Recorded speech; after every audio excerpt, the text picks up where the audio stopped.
warahmatullahi wabarakatuh. Hai girls, kita ketemu lagi di sesi HKF ya. Ini tetap kurang banyak ya, kurang 5 orang. Tadi yang izin cuma izin off cam doang, tapi gak join-join. Bagaimana sih kamu ini? Tapi untungnya anak-anak 7A itu ini ya, jadwalnya nggak di awal guys. Jadi kalau misalnya kelewat, masih bisa kelas pengganti sama aku. Alhamdulillah, well lihat di baiknya. So guys, hari ini kita mau belajar HKS. Udah di-download belum materiku? Sambil download, Mas Latif izin memulai sesi ini dengan berdoa ya. Bismillah.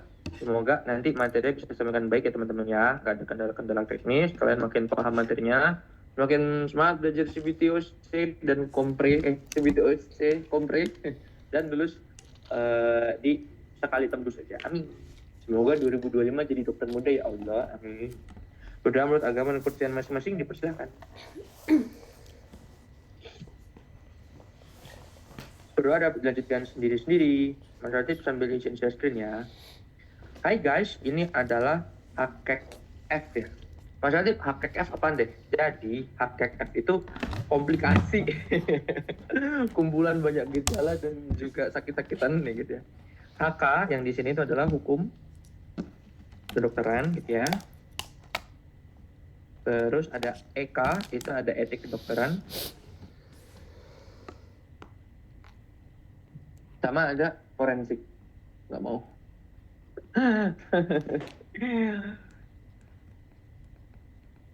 So, nomor 1 dan seterusnya, nanti ada 25 soal. Tapi kalian itu kayaknya soal di depan gitu ya. Nanti kalau misalnya memang materinya baru, tak coba jelaskan ya. Nah, iseng-iseng nih kita menjawab soal itu. Seorang dokter meminta biaya lebih karena melayani pasien yang datang tengah malam. Kasus tersebut merupakan pelanggaran apa guys? A, B, C, D, E? Apa nih kira-kira? Coba tulis di kolom chat. A, katanya Maisha. Yang lainnya? A, betul. Guys, yang nomor 1 itu jawabannya A, adalah etik. Apa sih mas, kok kita tiba-tiba ngomongin etik? Jadi guys, kita itu punya nih satu panduan yang kita sebut sebagai kode Ki. Nah, di mana di kode Ki ini memuat etik kedokteran. Sebetulnya etik itu bukanlah sesuatu yang mengikat ya teman-teman. Artinya etik itu berdasarkan dari norma yang diambil. Asumsinya adalah kalau misalnya ada orang kerja jadi dokter, tapi dia itu malakin pasien, itu tidak etik. Meskipun mungkin ya, si pasien dengan sukarela memberikan bayaran lebih, apalagi kan ganggu dokter malam-malam gitu ya.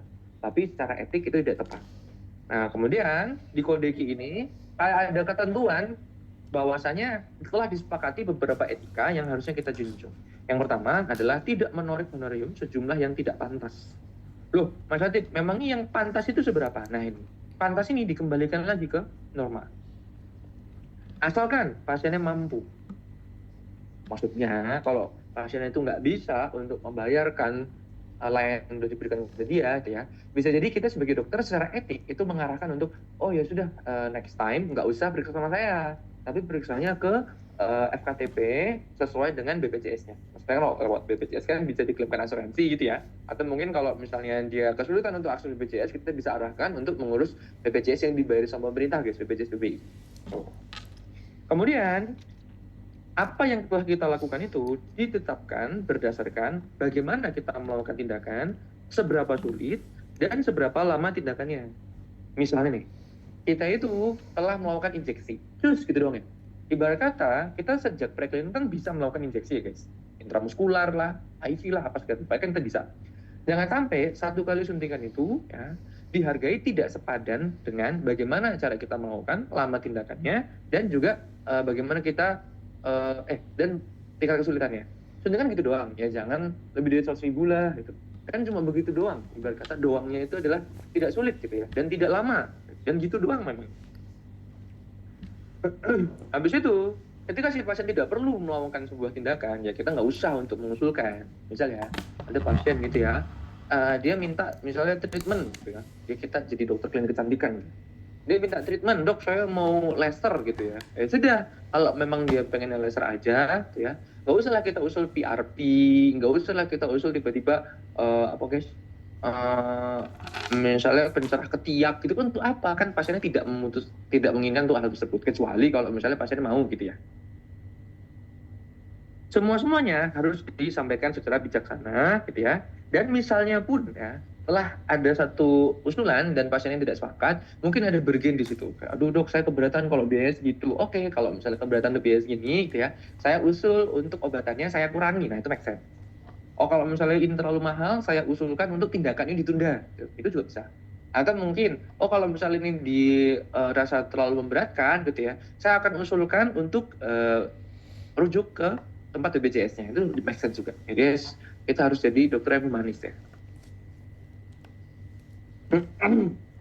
Di luar dari itu, Kode G di tahun 2012 itu meminta kita untuk menjunjung dan mengamalkan sumpah dokter. Kayak besok kalau misalnya kalian mau koas ya, prakoas harus mengucapkan sumpah dokter muda ya. Terus kita harus pakai standar profesi yang tinggi ya. Kita harus mandiri secara profesi ya. Terus kita harus memeriksa sendiri sebuah kebenaran dari kondisi pasien, baru kita bisa mengeluarkan surat atas itu. Dan kita harus menghormati pasien sebagai manusia atau memanusiakan pasien sebagai manusia gitu ya.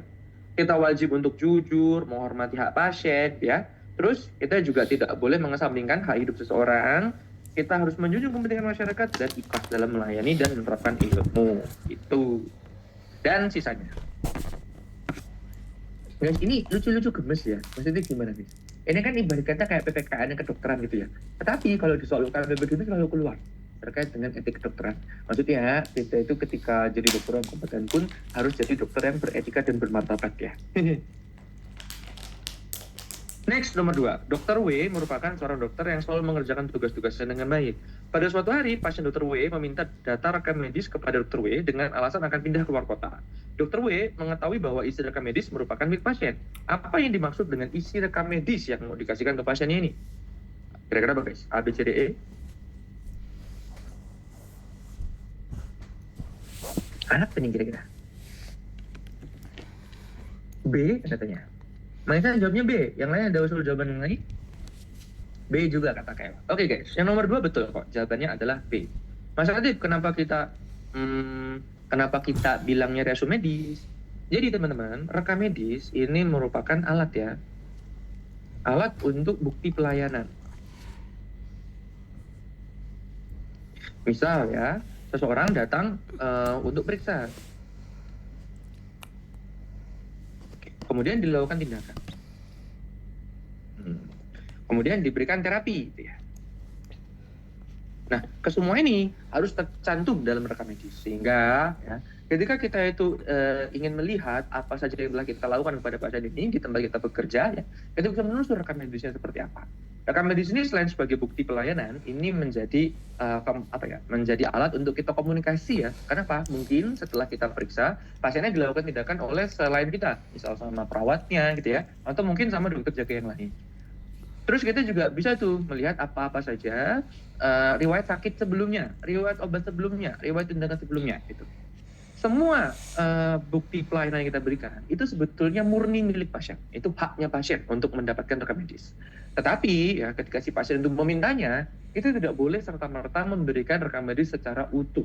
Apalagi difotokopikan. Oh my god, salah.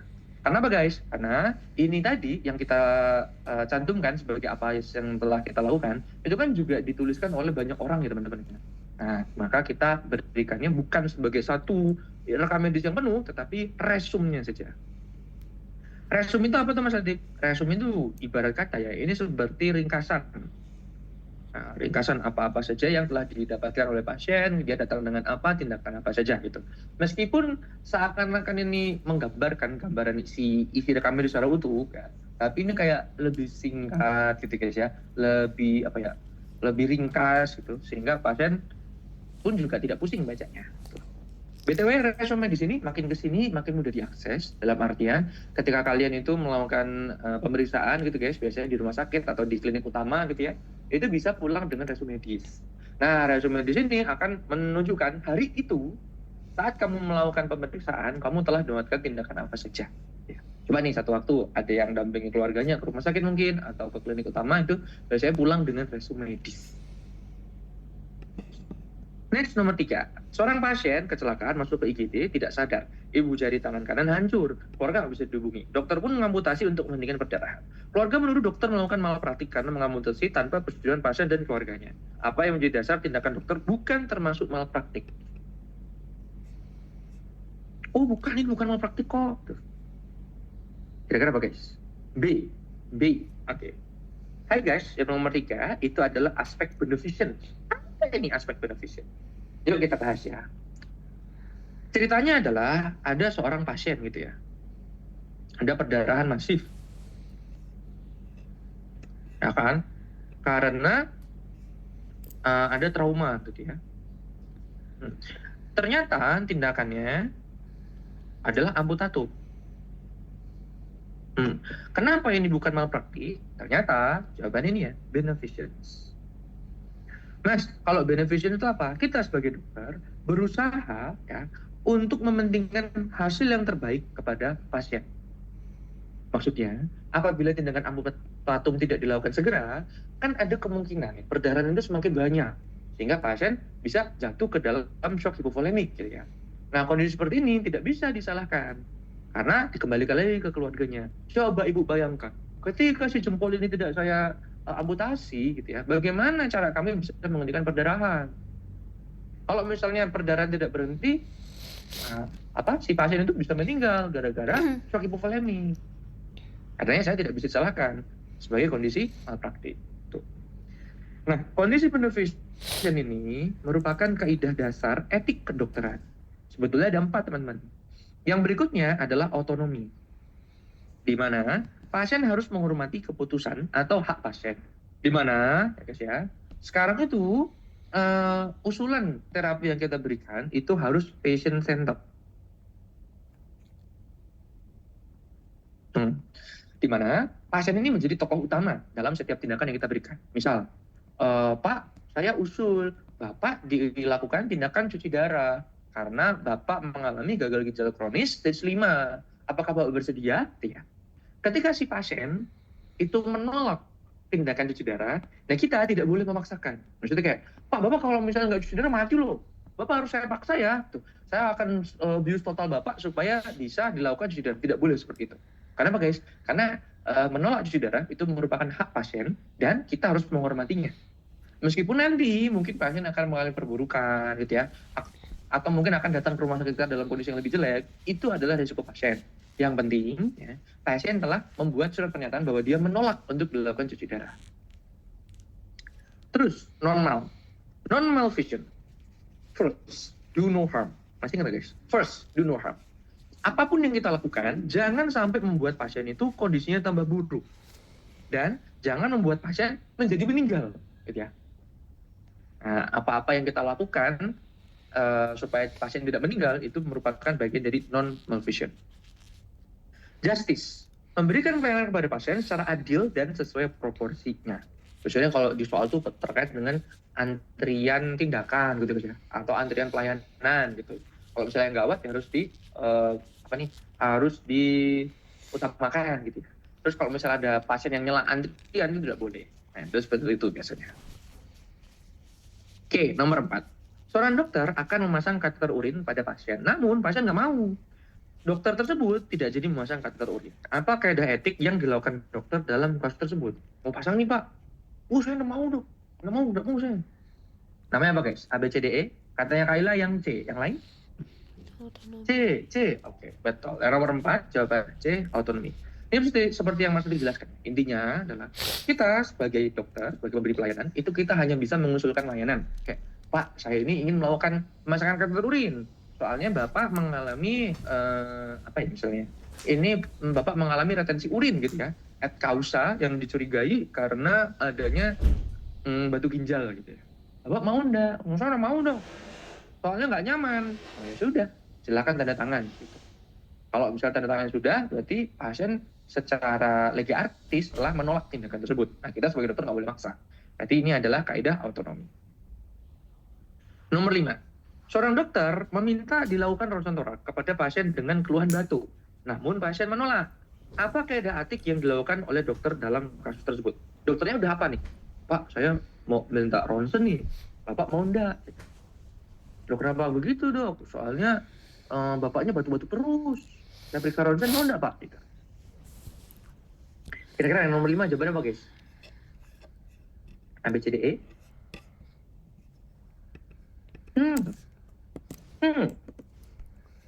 D, beneficent. Yang lainnya?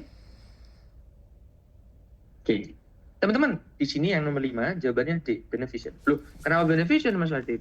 Soalnya kita mengusulkan tindakan terbaik. Baiknya kalau misal ada pasien yang batuk terus gitu ya sudah kita usulkan ronsen torak gitu. Nah, kondisi di mana pasien itu kok menolak, ya sudah yang penting kita telah mengusulkan tindakan terbaiknya. Nah, ketika nanti soalnya ganti gitu ya guys ya.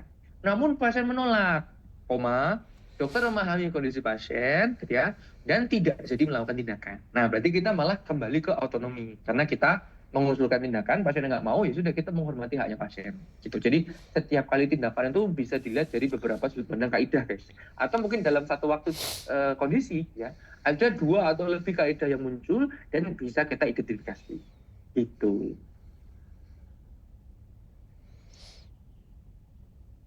Next, nomor 6. Seorang dokter menyuntikkan epinefrin kepada pasien yang mengalami shock anafilaktik. Apa kaidah etik yang dilakukan oleh dokter dalam kasus tersebut? Jadi, itu pasiennya kok bengep gitu, napasnya sesak-sesak gitu. Ya sudah, masukin epinefrin. Apa kaidah etik yang dilakukan oleh dokter dalam kasus tersebut? Apa nih guys? A. Yang lainnya? Aisyah jawabnya A. Yang lainnya apa guys? A juga katanya Aska. Betul, yang nomor 6 itu jawabannya adalah A, normal vision. Loh, Mas Hatip, bedanya normal sama beneficent itu apa? Ayo kita bahas ya guys ya. Di soal nomor 6, ya, pasiennya diusulkan untuk diberi terapi epinefrin et causa shock anafilaktik. Shock anafilaktik itu apa tuh guys? Shock anafilaktik ini biasanya berkaitan dengan alergi. Misal ya, ada nih pasien datang dengan keluhan sesak. Nah, sesaknya itu disertai dengan ini, edem.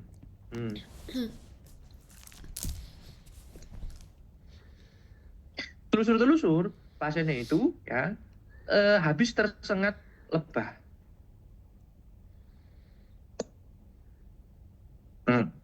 Setelah dilakukan pemeriksaan lebih lanjut, ya sudah ada kondisi namanya takipnu. Sosoknya tinggi sekali gitu ya guys ya. Habis itu dia ada wheezing, ngik-ngik gitu ya. Pasiennya juga dengan penurunan kesadaran. Nah, saatnya kita nyalakan ambulan. Ninu. Apa ini Mas Adib? Ternyata ini merupakan kondisi kegawatan. Pada kondisi kegawatan, tentu cita-cita kita adalah life saving ya.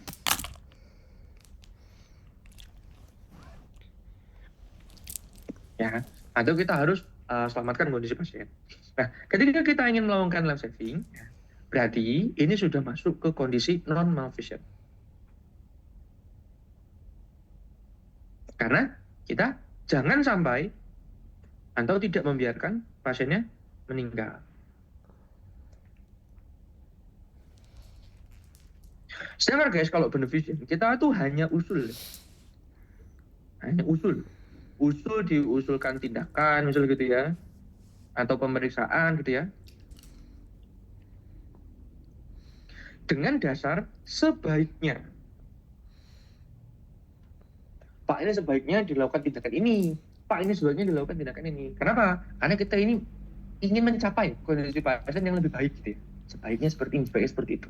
Nah, karena kalau misalnya life saving nggak mungkin ya, sebaiknya kita lakukan injeksi ya. Karena memang protapnya seperti itu. Kalau ada pasien anafilaktik ya kita kasihkan injeksi epinefrin.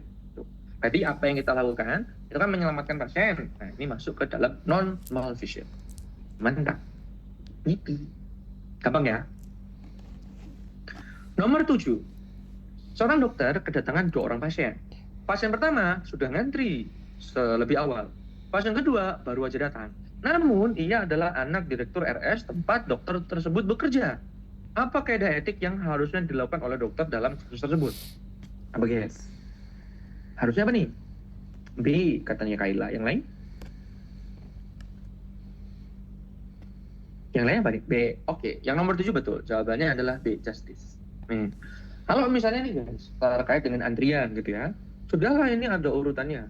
Si A ngantri pertama, si B ngantri berikutnya. Nah, tapi si B ini nyela kayak, dok, saya mau tuh didahulukan, soalnya saya kan anak direktur rumah sakit. Kami sekeluarga berkata, kenapa Anda?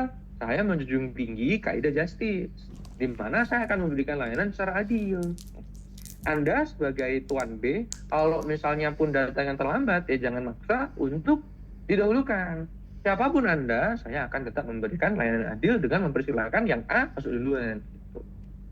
Seyogianya seperti itu ya guys ya. Tapi ya makin kesini ya, kayaknya etik kedokteran tuh dijunjung tinggi gitu ya. Tapi etika pasien sangatlah rendah ya guys ya. Sering ya zaman sekarang kita dengar kayak misalnya nih, ada kasus kayak penganiayaan dokter. Siapa yang menganiaya? Pasiennya. Itu pasien yang nggak paham, pasien yang nggak sabar gitu ya.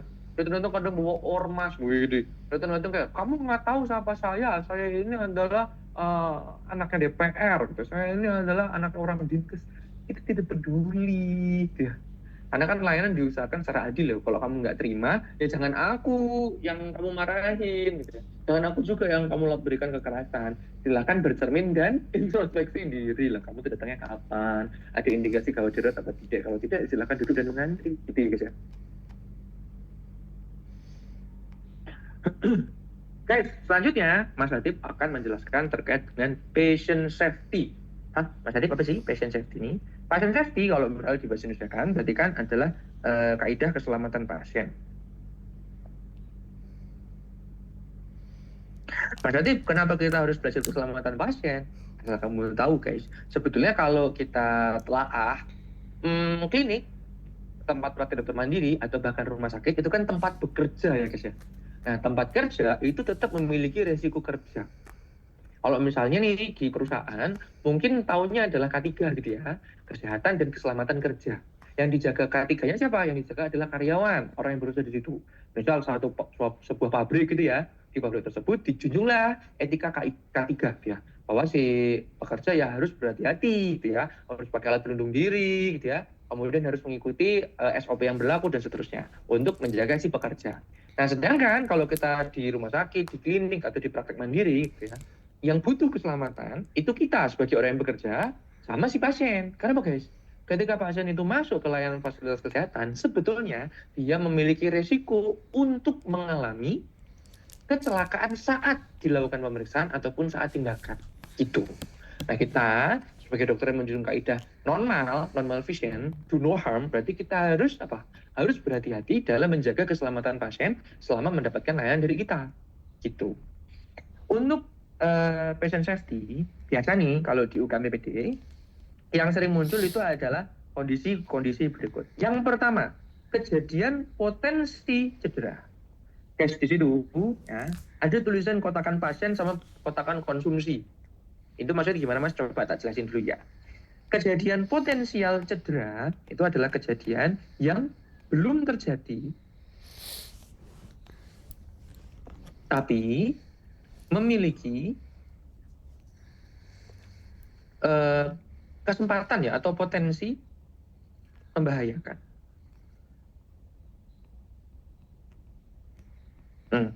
Maksudnya gimana Mas? Ya sebetulnya kejadian itu belum ada, tetapi kalau dibiarkan ya, itu akan membuat cedera. Cederanya apa?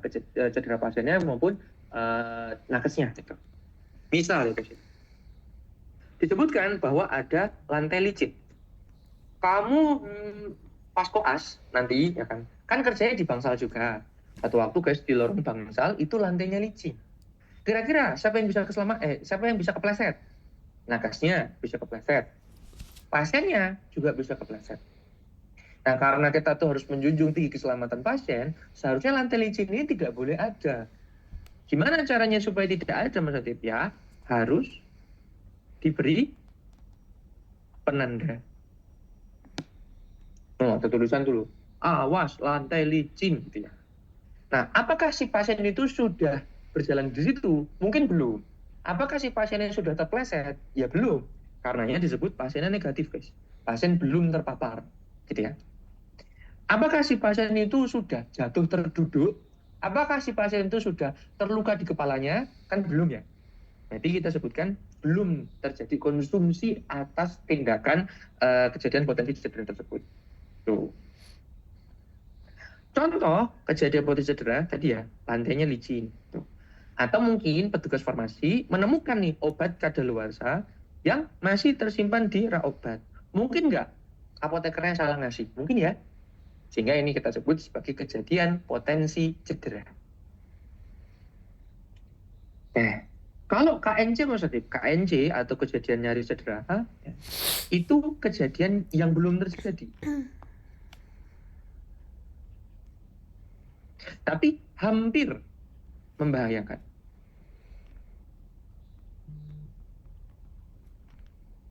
Mas, hampir membahayakan itu gimana? Nih contoh. Obat kadaluarsa sudah di pasien, tapi belum diminum. Nih ibarat kata ya, kejadian potensi cedera yang ini itu berlanjut, tidak dilakukan tindakan, guys. Si obat kadaluarsa itu sudah dibuang, tidak dimusnahkan gitu ya. Terus nggak dilakukan juga evaluasi gitu lah ya. Nah terus si obat kadaluarsa itu akhirnya sampai ke pasien. Maksud sampai ke pasien itu gimana Mas Adib? Udah di meja pasien. Siap untuk nanti diminum jam 14. Karena jadwal obat pasien jam 14. Nah, sebelum pasien itu ya akhirnya meminum ya, ternyata perawat yang memberikan notis nih, loh, kok ini expired date-nya udah terlewat. Loh ini berarti pasien tidak boleh minum obat ini ya. Apakah sudah terpapar pada pasien? Sudah ya. Karena kan sudah di mejanya pasien. Apakah sudah dikonsumsi? Belum. Maka disebut sebagai pasiennya positif, konsumsinya negatif. Apakah berbahaya? Ya iya, kalau misalnya tertular sama pasien. Apakah terjadi komplain? Ya enggak, orang si pasiennya belum jadi minum. Berarti ini kita sebut sebagai kejadian nyaris cedera. Gitu. Next, kejadian tidak cedera. Kejadian tidak cedera itu gimana Mas Atip? Nah, ibarat kata ya, perawatnya juga lalai guys. Waktu memasukkan obat, ya, si pasien itu ya tinggal minum aja udah dikasih sama perawatnya, nggak ngecek lagi gitu lah. Tapi si perawatnya juga nggak notice bahwasanya obatnya udah terlanjur expire. Berarti obatnya sudah diminum pasien. Lalu apa yang terjadi? Ternyata alhamdulillah pasiennya nggak kenapa-kenapa guys. Perawat seperti itu. Ternyata kadaluarsanya baru kemarin banget nih di akhir bulan Desember 2024. Nah di awal Januari ketika diminum ya sebetulnya nggak ada efek apa-apa gitu ya. Karenanya, ini kita sebut sebagai kejadian tidak cedera. Apakah sudah terpapar pada pasien? Sudah. Apakah sudah terkonsumsi? Sudah. Apakah ada efek? Ternyata tidak. Kayak ibarat kata kayak, untung saja pasiennya nggak kenapa-napa gitu ya. Ini kita sebut sebagai kejadian yang tidak cedera. Lain cerita, kalau masuk ke kejadian tidak diharapkan. Kalau kejadian tidak diharapkan itu gimana Mas Adit? Sudahlah diminum, tetapi muncul efek, pasiennya gatel-gatel. Kakak apotekernya, ya, itu kan bikin kesalahan guys, nggak memusnahkan obat yang kadaluarsa. Ya. Terus kakak perawatnya nggak teliti ya, untuk mengecek kembali obatnya. Setelah pasien meminum obat kadaluarsa, ternyata muncul efek. Efeknya gatal-gatal, loh. Berarti muncul cedera baru pada pasien. Nah, cedera yang dimaksudkan adalah ini merupakan jelas tidak berkaitan dengan sakitnya. Maksudnya sakitnya itu harusnya tidak ada gatalnya.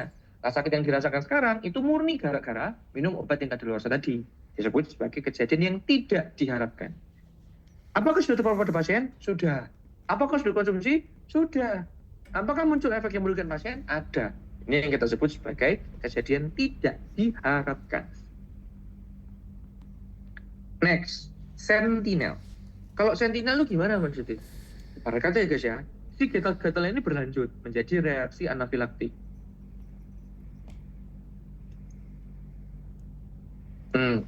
Bahwasannya gatal, bengep mukanya, terus sesak. Kejadiannya cepat sekali sampai terjadi spasme otot gitu ya. Spasme otot nafas maksudnya. Akhirnya si pasien itu henti nafas, henti jantung, meninggal. Oh maka. Nah ini yang kita sebut sebagai kondisi sentinel.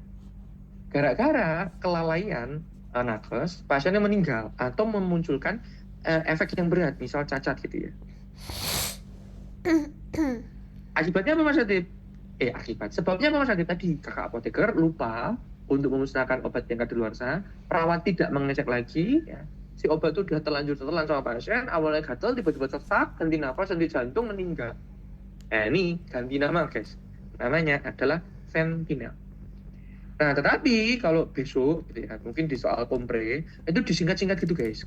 Kejadian manusia cedera itu singkat sebagai KPC, kalau nyari cedera itu KNC, kalau tidak cedera itu KTC ya. Kejadian tidak diharapkan itu KTD, kalau sentinel nggak ada singkatannya, sentinel.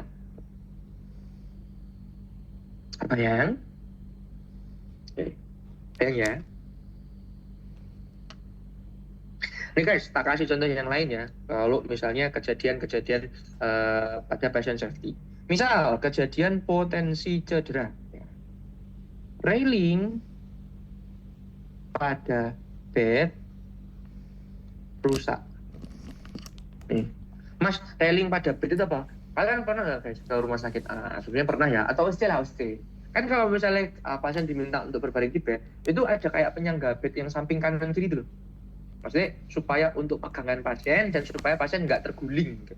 Nah, kalau misalnya railing itu rusak, nah, sebetulnya ada loh resiko pasien itu jatuh terguling ya kan. Meskipun itu tidak terjadi, ini kita sebut sebagai KPC, kejadian potensi cedera. Terus, sebelum pemberian obat,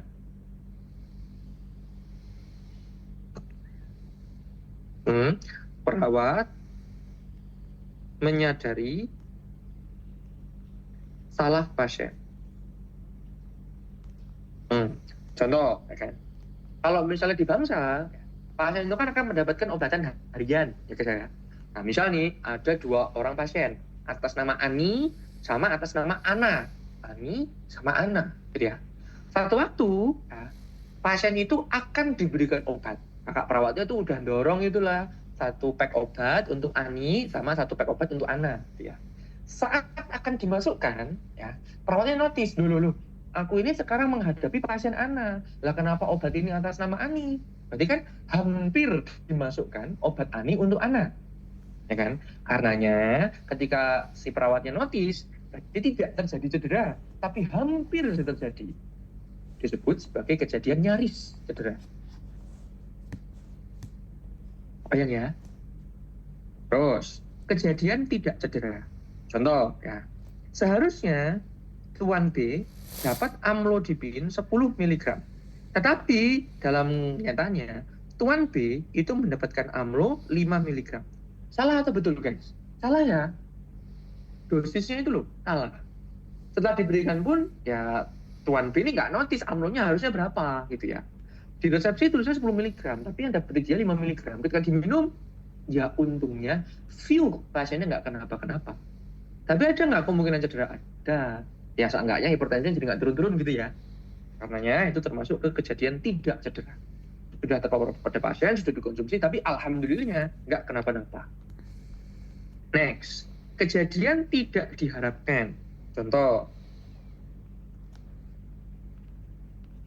Tuan C ya salah mendapat injeksi.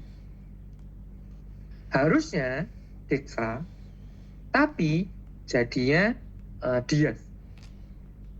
Harusnya Dexa guys, tapi malah jadi Dias. Dexa itu kan golongan ini ya, antiinflamasi. Sedangkan kalau Dexa, kalau Dias, itu yang untuk antikonvulsan, obat penenang. Nah, yang terjadi adalah pasien tiba-tiba penurunan kesadaran. Apakah sudah cedera? Ada dong. Kan harusnya pasiennya mendapatkan obat antiinflamasi. Nah, sekarang dapat obat penenang, pasiennya pingsan. Jadi telah terjadi kejadian yang tidak diharapkan. Kalau sentinel, selain gara-gara obatan itu guys ya, biasanya terkait dengan salah tindakan. Terutama operasi gitu ya. Misalnya guys, harusnya dilakukan tindakan amputasi pada kaki kanan gitu ya. Nah ternyata salah. Yang dioperasi malah kaki kiri. Oh my god. Nah kaki kanannya gimana? Kan juga tetap harus ada indikasi amputasi ya. Malah diamputasi dua-duanya. Berarti apa guys? Pasiennya rugi ya. Rugi kehilangan 1 kaki gitu. Sekarang udah nggak punya dua-duanya. Itu sedih banget. Apalagi sampai meninggal. Pokoknya ini cacat atau menjadi sakit yang berat gitu ya guys ya.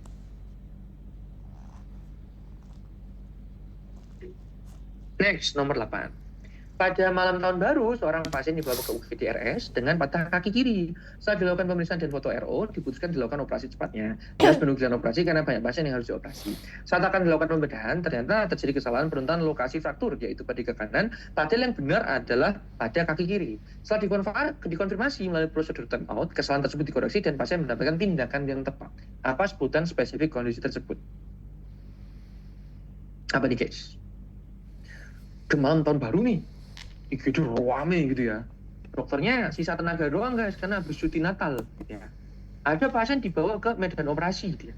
Harusnya yang dioperasi yang sebelah kiri, tapi dalam pelaporannya diusulkan sebelah kanan. Untungnya ada TO. Nah ini teman-teman pada jawab B ya. Oke, yang nomor 8 jawabannya adalah yang B. Mas Adib, ini apa sih sebetulnya TO ini time out ini ya? Jadi guys, kalau misalnya besok pas koas bedah gitu ya, kan mau dilakukan prosedur tindakan. Si pasien kan harusnya dioperasi pada kaki kiri gitu ya. Nah, ronsenannya juga sebetulnya kaki kiri. Di ruang operasi, ya, ternyata dari IGD itu bilangnya yang mau dioperasi kaki kanan, gitu kan. Nah, cuman tim operasinya ini harus ada time out. Time out apa guys? Time out adalah stop, tidak boleh melakukan apapun dulu sebelum dipastikan apa yang akan kita lakukan. Jadi nih, kalau kita operasi itu terburu-buru apapun tidak boleh buru-buru, harus time out dulu. Nah, terus dilakukan lah itu checklist, ya. Kemudian dikonfirmasi lagi, loh, ini ronsennya sebelah kiri, ya. Ini pun yang dilakukan gips sebelah kiri. Kenapa nih? Dari IGD meminta untuk dilakukan tindakan sebelah kanan. Oh, ini pasti terjadi kesalahan yang berpotensi membuat cedera pada pasien. Nah, untungnya kan belum terjadi ya, tetapi hampir terjadi. Maka ini adalah kejadian nyaris cedera atau KNC. Next, nomor 9. Apa nama bentuk inform consent yang berupa lisan dan tulisan? Lisan dan tulisan. Apa nih? Nih, iseng-iseng jawab guys. Habis ini masih dijelaskan. Iseng-iseng jawab, kira-kira apa nih jawabannya? Apa ya? D, express consent. Ya, betul ya. Nomor 9 adalah D, express consent. Apa sih Mas Adit? Teman-teman, tahu nggak inform consent? Inform consent ini merupakan salah satu tindakan praprosedur ya. Atau sebelum dilakukan apapun itu harusnya inform consent dulu. Seperti namanya, inform, kita harus memberikan informasi. Informasi terhadap apa Mas Adit? Informasi terkait dengan nama tindakan. Tindakannya apa gitu ya. Indikasi. Nah, risiko dan indikasi, risiko, dan alternatif.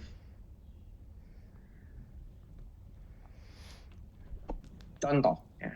Ada seorang pasien atas nama Tuan A. Ya. Dia mengalami fraktur ya, pada antebrakii dextra. Seharusnya dilakukan pemasangan plat di ruang operasi. Kita sebut sebagai ORIF. Nah, nama tindakannya adalah ORIF. Kenapa harus dilakukan tersebut? Untuk memperbaiki apa guys? Alur tubuhnya tulang balu. Penting kan itu? Tuh. Ada risikonya enggak? Ada. Risikonya mungkin perdarahan. Ada alternatifnya enggak? Ada.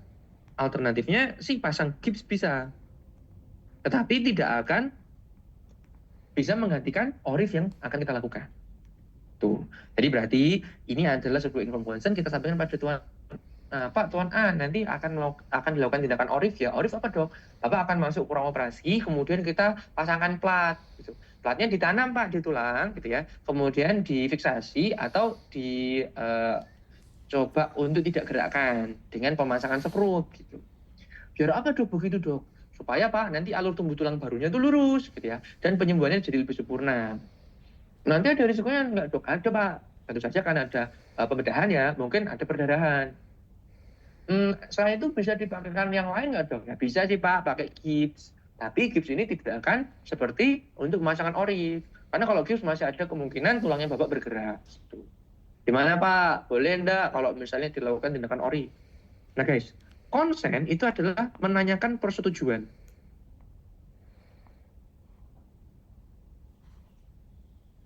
Mau enggak kamu untuk dilakukan tindakan seperti itu? Gitu. Nah nanti akan dikembalikan ke kaidah etik otonomi. Kalau pasiennya menolak ya sudah. Atau misalnya pasien memilih untuk tindakan gips ya sudah, gitu ya. Atau kalaupun setuju ya alhamdulillah, gitu. Itu dikembalikan ke pasien lagi. Sebetulnya apapun yang kita berikan kepada pasien, layanan, obat atau apapun, itu harusnya dilakukan informed consent dulu. Ibarat kata kayak, Bu, saya mau periksa perutnya. Ya, kita jelaskan dulu. Nanti pemeriksaan itu dilakukan dengan cara melihat, ya, mendengarkan dengan stetoskop, melakukan penekanan, dan juga melakukan beberapa kali ketukan. Gitu, dijelaskan, guys. Pokoknya inspeksi, auskultasi, berfungsi palpasi, gitu ya. Ibu, tapi rasanya tidak nyaman. Ada risikonya nggak, Dok? Ya itu, paling jadi tidak nyaman aja. Ada tindakan lain nggak selain pemeriksaan abdomen? Ya sebetulnya nggak ada sih, Bu. Ya kita jelaskan aja. Seharusnya seperti itu, guys. Tetapi dalam layanan klinis, kan nggak mungkin kita melakukan informed consent kepada semua tindakan yang kita berikan. Nah, katanya, guys, informed consent itu tidak harus dalam bentukan tertulis. Tapi kalau bisa tertulis, alhamdulillah. Nah, kalau misalnya tertulis dan dinyatakan dalam lisan, nanti kita masukkan ke express consent. Bu, dilakukan ini mau nggak? Mau, Dok. Ya sudah. Gas. Ibunya sudah setuju. Bu, dilakukan tindakan ini mau nggak? Mau, Dok. Ya sudah, silakan diisi dan tanda tangan. Oh, berarti tertulis dan juga lisan. Nah, kalau yang lain gimana, Mas Latif? Ada implied consent. Kalau implied consent itu gimana? Misalnya, guys, si pasien datang dengan keluhan nyeri gigi. Tak tulisin ya, X. Pasiennya nyeri gigi. Cita-cita kita kan melakukan pemeriksaan gigi dan mulut ya. Nah, terus kita minta pasiennya duduk di bed. Nah, kita nyalakan headlamp, kita samper pasiennya. Kita belum melakukan inform consent apapun, ngomong aja belum. Ya. Tapi pasiennya sudah buka mulut. Berarti pasien ini kalau mau tak lakukan pemeriksaan gigi boleh. Soalnya apa? Soalnya pasien udah menganggap duluan. Berarti telah tersirat. Si pasien setuju untuk dilakukan tindakan. Dari gigi, kita belum bicara, ya. Pasien sudah buka mulut. Berarti kan si pasien tidak bilang iya boleh, kita juga tidak bilang akan dilakukan tindakan sesuatu gitu kan, tapi udah buka mulut duluan. Kemudian presume consent. Kalau presume consent itu apa? Diasumsikan pasien setuju. Diasumsikan pasien setuju itu gimana, Mas Atif? Ya sudah, pasien datang dengan penurunan kesadaran pasca KLL gitu ya. Tak tulis ya, X, ada pasien penkes, EC, KLM. Nah, terus guys, kita mau pasang infus. Pasiennya penkes, nggak ada pendamping. Ya. Kita mau bangunin pasien, juga pasiennya akan linglung ya. Sudah, kita pasang infus saja dengan asumsi pasien setuju. Ya gimana dong? Kan ini tindakan emergensi untuk penyelamatan nyawa. Pasti pasiennya asumsinya setuju kan ya? Kita sebut sebagai presume consent. Next, ada informed refusal. Kalau informed refusal apa? Ini adalah penolakan.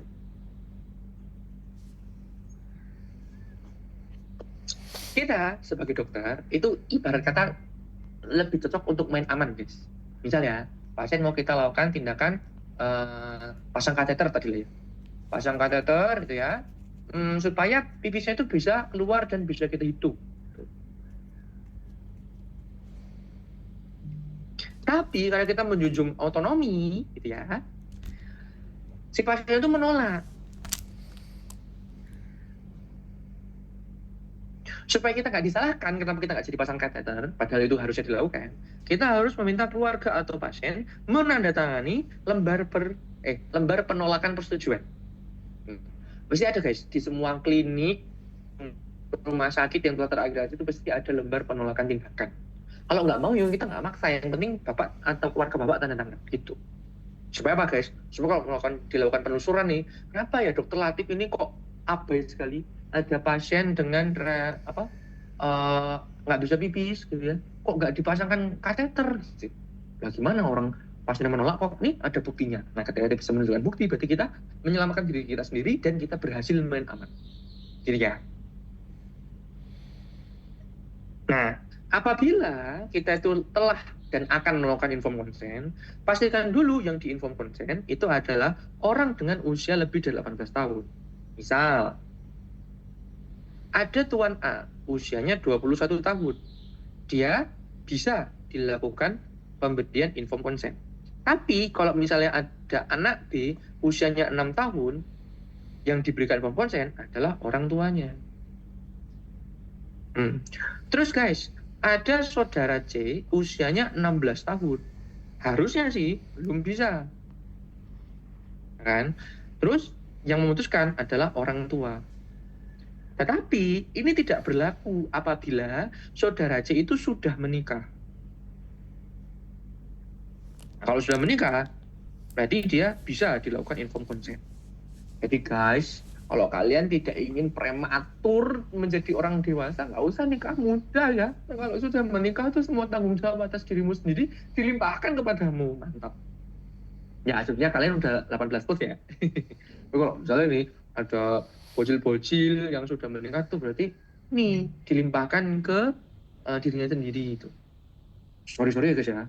Misal nih ada perempuan usia 16 tahun gitu ya. Dia itu ada kegawatan janin, harus aborsi gitu ya. Harus dilahirkan segera, diinduksi gitu. Nah, terus dokternya meminta persetujuan dia. Dia kan bingung lah, 16 tahun, kehamilannya juga kehamilan yang tidak direncanakan, tapi dia telah tercatat menikah. Dengan siapa guys? Dengan pacar yang sekarang menjadi suami, tapi usianya masih 17 tahun. Nah, si bocah 17 tahun ini harus bisa mengambil keputusan atas istrinya yang 16 tahun itu. Itu. Besok nanti kalau pas tas opsin mesti kamu kesel sendiri sama keseruan orang-orang nikah muda. Kayak itu belum siap secara mental ya. Terus setelah terjadi kondisi seperti itu, semua itu serba bingung. Dia bingung, harus telepon orang tuanya dulu, harus nunggu mertuanya dulu lah, repot. Next, GCS 15. Maksudnya gimana guys? Harus sadar penuh, gitu ya. Misalnya pun nih, ada Tuan D, usianya 36 tahun, ya. Tapi kok dia ada penurunan kesadaran, berarti dia tidak bisa untuk diberikan informed consent. Terus sehat jiwa. Sehat jiwa di sini gimana Mas Adit? Ini tidak berkaitan dengan gejala psikotik. Maksudnya ya, gejala psikotik orang-orang gila ya. Nggak mungkin dong kita inform consent orang gila. Misal ya, ada Tuan E, usianya sudah 29 tahun, tapi on skizofren. Berarti hitungannya tidak bisa. Harus digantikan. Itu, gampang ya. Nah, memangnya kalau digantikan, siapa sih yang paling berhak? Sebetulnya kalau sudah menikah, itu suami atau istri. Kayak tadi cerita Mas Alif tuh, kalau ada orang nikah muda, terus mau dilakukan dengan pada istri nggak bisa menentukan, ya berarti harus menentukan suaminya gitu. Jangan orang tua dan mertuanya, karena secara urutan ya, yang lebih berhak itu adalah suami atau istri. Terus baru orang tua, kalau misalnya pada orang sudah tua sekali, biasanya lansia gitu, biasanya dialihkan ke anaknya. Atau kalau misalnya saudara masih bisa.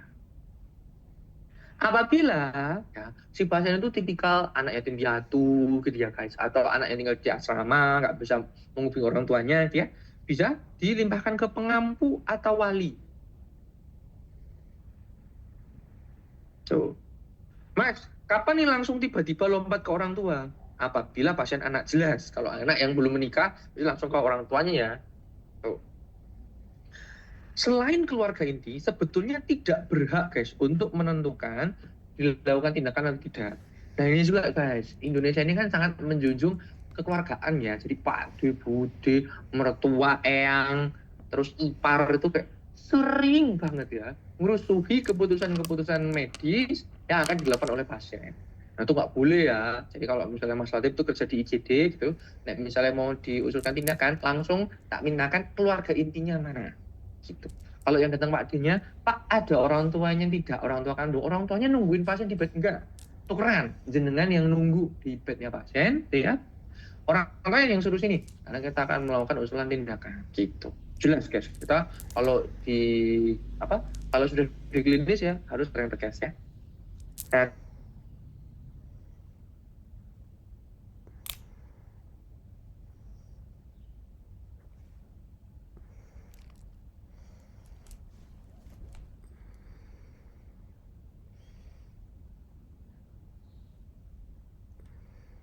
minggu juga honor nih guys. Pasien minta istrinya untuk menunggu di luar. Pada analisis pasien ngaku pernah datang ke lokalisasi PSK untuk studi pop-up gitu ya. Pada pemeriksaan ditemukan di blockus gram negatif. Wah jelas guys ya. Di blockus gram negatif kemarin kan penanda infeksi Neisseria gonorrhoeae. Curiga udah tulis GU kan ini. Pasien minta dokter untuk merahasiakan. Apa tindakan dokter? Maka. Ya dok, boleh nggak ya istri saya nggak usah tahu. Kira-kira kita harus ngapain tuh guys? ABCDE? Apa nih kira-kira? Apa ya Mas Latif? Apa guys? Nah ini PPKN tuh kadang-kadang sulit ya guys karena etikanya itu kembali ke norma. Padahal kan kita tinggal di kebudayaan yang berbeda-beda ya. Jadi menurut satu sisi ini mungkin betul, satu sisi mungkin jadi salah gitu. BTW nomor 10, jawaban paling tepat adalah C. Menjelaskan bahwa, iya betul, istri pasien berhak tahu. Dok, saya nggak mau istri saya tahu. Loh, Pak gimana? Bapak itu sekarang ada kondisi infeksi menular seksual. Istri Bapak berisiko tinggi untuk sakit juga. Ya. Tapi dok, saya malu kalau ketahuan ke lokalisasi itu. Saya berarti nanti kegap selingkuh. Istri saya pasti akan marah dan menceraikan saya. Gitu kan ya. Terus tapi kita bilang lagi. Tapi Pak, istri Bapak itu berhak menjadi pribadi yang sehat. Dan menjadi pribadi yang tidak tertular. Terus si pasien bilang, ya udah, saya akan minum obatnya. Dan saya akan pakai kondom terus selama berhubungan dengan istri. Loh, sampai kapan? Gitu ya. Sampai kapan Bapak akan pakai kondom? Dan bagaimana mungkin saya bisa memastikan bahwa Bapak akan tetap menjadi orang yang tidak akan pernah ke lokalisasi lagi. Gitu. Jadi usulan jawabannya yang C. Mas Adep, kalau pasiennya marah-marah gimana? Sudah, berarti kita gagal melakukan edukasi. Nah, kita kembalikan lagi ke kaidah otonominya. Pasien tidak mau dibocorkan, ya sudah. Itu. Boleh nggak Kak, kita pelan-pelan, bisik-bisik gitu ya, ngomong ke istrinya? Tidak boleh guys. Karena kerahasiaan pasien itu yang boleh tahu adalah pasiennya sendiri, dokter, dan boleh diberitahukan ke orang lain apabila pasien setuju untuk diberitahukan. Kalau tidak setuju ya tidak boleh. Berarti kita menyampaikan kepada istri pasien. Nah terus gimana Mas Latif kalau misalnya istrinya kena? Nah itu dia guys. Kita akan jatuh ke dalam dilema etik namanya. Harusnya dilakukan supaya tidak ada resiko, tapi kita tidak bisa melakukan sehingga resiko mungkin muncul. Ibarat kata kayak ya sudah, hashtag mau gimana lagi gitu. Jangan ya guys ya. Kalian besok kalau misalnya nih sudah berkeluarga, terus kalian mengendus nih suami kalian tuh kayak nape gitu ya. Kalian wajib tahu. Di luar itu kalian juga berhak tahu. Ya, kalau kalian merasa suaminya tuh menyembunyikan sesuatu, cewek ini kan susah untuk dibohongi ya. Maksudnya makin makin curiga itu biasanya nggak bagus untuk kedepannya. Nggak boleh. Jadi guys, apabila kita itu men-treat pasien, memberikan pelayanan, memberikan tindakan gitu ya, memang kita harus menjaga rahasia kedokteran. Kalau ini berkaitan dengan penyakit menular seksual, ya, ini harusnya diberikan edukasi untuk suami dan istri.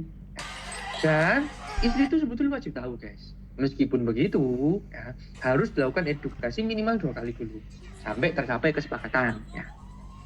Tapi misalnya dia itu selingkuh dan punya pacar gitu ya, si pacar dan atau bukan siapa-siapa itu tidak boleh diberitahu. Unik ya. Jadi kayak kita saat menunjuk kerahasiaan pasien yang boleh tahu itu adalah keluarga inti pasien asalkan mendapatkan persetujuan ya. Terus kita nggak boleh sepil-sepil ke orang-orang nih. Kalau pacar juga boleh dalam ibarat katakan sebetulnya si pacar berisiko ya untuk terkena sakit yang sama. Tapi kita nggak boleh sepil juga guys. Mantap. Ini kalian mau jadi cewek rumpi itu nggak apa-apa guys. Cewek yang suka gosip itu aku ACC. Tapi kalau misalnya gosipin pasien itu tidak boleh. Sama sekali tidak boleh. Ya, apalagi bisik-bisik supaya ada tendensi orang lain itu dengar gitu ya. Atau bisik-bisik dengan tendensi supaya keluarga pasien dengar, itu tidak boleh. Hati-hati. Nah, tetapi guys, kalau misalnya nih berkaitan dengan kesehatan kerja ya, dan pasiennya itu memiliki sakit, itu bisa guys untuk edukasikan supaya pasien itu istirahat kerja atau mungkin berhenti bekerja. Misal pasiennya itu kerja di pabrik gitu ya. Nah, pabriknya itu adalah pabrik pembuatan misalnya apa ya? tekstil gitu ya, kok buat baju gitu. Tapi si pasien itu punya dermatitis kontak iritan yang membuat tangannya pasien itu selalu teriritasi apabila dia pakai sarung tangan karet. Padahal sarung tangan karet itu wajib dipakai apabila dia bekerja di pabrik tersebut. Ya gimana ya? Berarti si pasiennya itu harusnya tidak bekerja di situ karena membahayakan untuk dirinya sendiri. Ya, jadi kita bisa usulkan untuk pasien berhenti kerja. Next, nomor 11. Mahasiswa kedokteran dibawa ke IGD setelah mengalami KLL. Astagfirullahaladzim, hati-hati ya guys ya. Ini di luar dari mahasiswanya ya. Entah kenapa ya, anak-anak FK itu tipikal yang gubuk. Tahu gubuk guys? Buru-buru terus kan hawanya ya. Ini datang pagi, terus nanti pindah ke gedung yang ini, terus gue praktikum di sana, ambil sampel di sini gitu kan ya. Nah, jadi guys ya, disebutkan di sini ada KLL dan mengalami head injury dan harus segera dioperasi. Aduh, kasihan ya. Pasien dalam keadaan nggak sadar dan keluarga sulit dihubungi. Apa yang harus dilakukan oleh dokter? Ini berkaitan dengan inform consent, guys. Nyampe ya? Nah, betul ya, Ayu ya. Nomor 11 ini jawabannya adalah langsung melakukan operasi tanpa inform consent. Jadi ya, kalau kita presume inform consent, asumsinya pasien setuju lah dilakukan operasi ya, daripada breathingnya lama, ya. Next, nomor 12. Apa yang seharusnya dilakukan oleh dokter IGD? Seorang laki-laki 16 tahun pasca KLL dibawa polisi ke IGD rumah sakit. Setelah diperiksa oleh dokter, pasien mengalami fraktur humerus dextra dan tibia dextra. Dokter bedah berencana akan melakukan operasi elektif. Apa yang seharusnya dilakukan oleh dokter IGD? Anaknya fraktur nih di IGD ini sekarang. Dokternya setuju untuk dilakukan operasi. Terus direncanakan besok hari Sabtu gitu ya. Pasiennya diusulkan untuk rawat inap dulu. Nah dokternya bingung nih, aduh si anak ini mau enggak ya rawat inap dan operasi ya. Tapi ini masih bocah 16 tahun. Kira-kira aku harus ngapain nih? Nomor 12 apa guys? Jawabannya guys. Katanya Aska. Betul guys? Katanya Azab. Nomor 12 jawabannya adalah yang menunggu orang tua datang untuk diminta info konsen. Mas, ini kenapa sih yang nomor 12 beda jawabannya sama yang nomor 11? Soalnya kondisinya berbeda guys. Yang pertama, ini kondisi yang bukan emergensi. Tahu dari mana bukan emergensi? Ini loh, ya sih fraktur, tapi operasinya elektif kok, ditundakkan tuh enggak apa-apa, gitu ya. Kemudian yang kedua, pasien itu masih anak. Artinya nggak bisa itu dilakukan tindak operasi langsung ya, dan harus disetujui oleh walinya. Wali anak yang belum menikah siapa? Wali anak yang belum menikah berarti harus orang tuanya dulu. Tuh. Tapi zaman sekarang kan serba canggih ya guys ya. Maksudnya pun kita kan masih bisa express consent dengan lisan. Kita telepon aja orang tuanya, Pak ini saya terlatih gitu ya. Pak ini pasiennya datang ke IGD dengan keluhan nyeri Pak pada daerah lengan sebelah kanan. Sudah dilakukan ronsen nih ada fraktur Pak atau ada patahan tulang. Kami sudah konsul ke dokter spesialis ortopedi kami. Disebutkan Pak ini terjadi patahan tetapi tidak berbahaya. Ditundakkan tidak apa-apa Pak, karena memang operasi tercepat baru dijadwalkan hari Sabtu. Bapak gimana Pak kalau misalnya kami usulkan untuk rawat inap dan kami daftarkan operasi hari Sabtu, boleh apa tidak gitu. Orang tua pasien bilang, boleh dok silakan aja. Oke, saya proses dulu ya Pak, tapi nanti untuk persetujuan operasinya silakan tanda tangan di bangsal. Boleh seperti itu guys. Nah terus yang jadi pertanyaan, apakah boleh langsung bertanya pada si bocah guys? Boleh nggak tuh? Kamu operasi mau enggak hari Sabtu, tapi masuk rawat inap dulu, mau enggak? Karena boleh nggak guys, anak 16 tahun dimintain info konsen. Boleh kah? Boleh kah? Nah, tidak boleh ya, karena dia hitungan masih anak. Sampai dewasa tuh di usia lebih dari 18 tahun ya teman-teman. 18, pas itu baru bisa dimintain. Mas lah, tapi udah punya KTP. No, KTP itu adalah tanda dia dihitung sebagai penduduk. Ya. Tapi bukan dihitung sebagai orang dewasa. Kecuali sudah menikah. Kalau menikah itu auto dewasa deh. Tapi sebetulnya dalam peraturan yang sekarang tuh nggak boleh guys ya. Usia 18 tahun itu menikah. Usia kurang 18 tahun itu menikah. Selanjutnya, kita akan belajar eutanasia. Eutanasia apa Mas Adit? Jadi guys, eutanasia itu adalah mengakhiri hidup seseorang. Loh kok kita jadi pembunuh Mas Adit? Katanya kita menjunjung tinggi normal. Kita tidak boleh membuat pasien kita menjadi sakit atau menjadi meninggal. Tapi kok ada tindakan mengakhiri hidup seseorang? Loh. ada ya guys ya, ada orang itu yang telah dirawat tetapi tidak mengharapkan dia sembuh, tetapi mengharapkan dia segera meninggal. Oh my God, orang seperti itu mungkin ya, dia itu udah menjalani terapi untuk sakitan berat itu guys ya, tapi angka kesembuhannya kecil sekali. Lalu ada kanker yang sudah metastasis gitu ya, sekarang kemana-mana ya, terus dia merasa bahwa apa kalau misalnya dia dirawat lama-lama malah merepotkan keluarga dan dirinya sendiri, sehingga dia memutuskan untuk mengakhiri hidupnya sendiri juga bisa. Ini namanya dilema etik lagi ya guys ya. Harusnya sih kita non malvision, nggak boleh membuat pasien meninggal itu. Tapi ada otonomi untuk ya udah dok, aku dibunuh aja, itu juga ada yang seperti itu. Nah sebetulnya praktek eutanasia itu makin kesini makin dihindari guys. Ya nggak boleh dong, masa dokter sebagai pembunuhnya itu nggak boleh. Nah, tetapi ya, eutanasia yang di apa nih ya, di teori itu masih sering muncul di soal UKMPD dan mungkin pada soal kompre. Nah guys, berdasarkan cara pelaksanaannya, eutanasia itu dibagi jadi aktif sama pasif. Kalau aktif berarti kita melakukan sesuatu. Contohnya adalah menyuntikkan morfin. Guys, kalian pernah nggak ya nonton film itu yang background story-nya itu kayak perang-perangan gitu, perang-perangan gitu ya. Nah, terus nih ada kayak orang yang tertembak dur gitu. Di situ udah nggak bisa dilakukan dengan penyelamatan. Misalnya nih, vaskesnya jauh gitu ya, atau mungkin betul-betul si pasien itu dalam kondisi kritis gitu ya. Masih pasien tuh nggak mau tersiksa terus-menerus, gara-gara kan sakit ya, kena tembakan ya. Terus akhirnya nih, temennya itu menyuntikkan morfin. Pernahkah lihat yang seperti itu? Jadi kayak sebetulnya morfin ini merupakan golongan napsa ya. Eh, napsa dengan golongan depresa. Dia ini merupakan turunan opium. Ketika ini itu diberikan, ya, satu, memang pasien itu tidak akan merasakan nyeri. Nah, tetapi ya, ini akan menurunkan tanda-tanda vital. Jadi TD-nya turun, terus kayak heart rate-nya turun gitu. Terus biasanya pasien bisa jatuh ke dalam kondisi shock. Jadi dia meninggal tidak sakit sih, tapi meninggal itu jadi cepat gitu guys. Gara-gara tensinya diturunin gitu. Heart rate diturunkan bahkan bisa menghentikan. Dihentikan jantung itu bisa pakai morfin itu.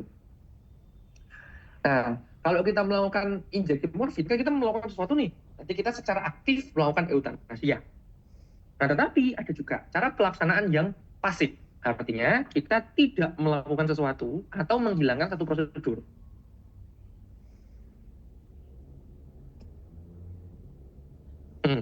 Salah satunya adalah DNR. Mas Adi, DNR itu apa? DNR itu adalah singkatan dari do not resuscitate. Resuscitate. Mas, do not resuscitate itu apa? Misal guys, kamu kerja di klinik atau kamu kerja di rumah sakit gitu ya.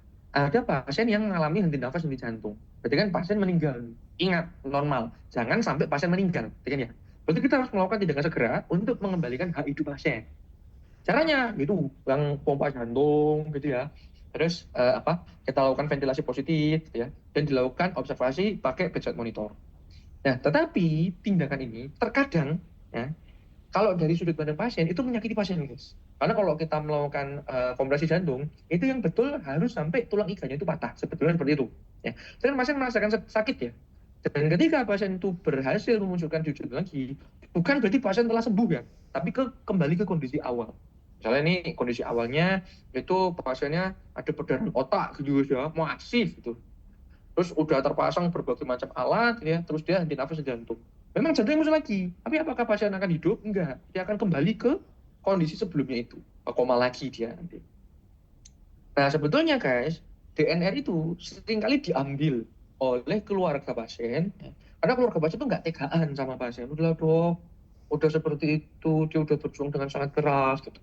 Misal sudah terjadi henti nafas di jantung, berarti memang takdirnya ya, pasien harus meninggal saat itu juga. Tidak usahlah dikembalikan lagi.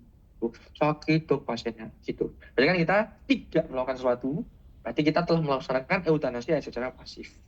Tuh.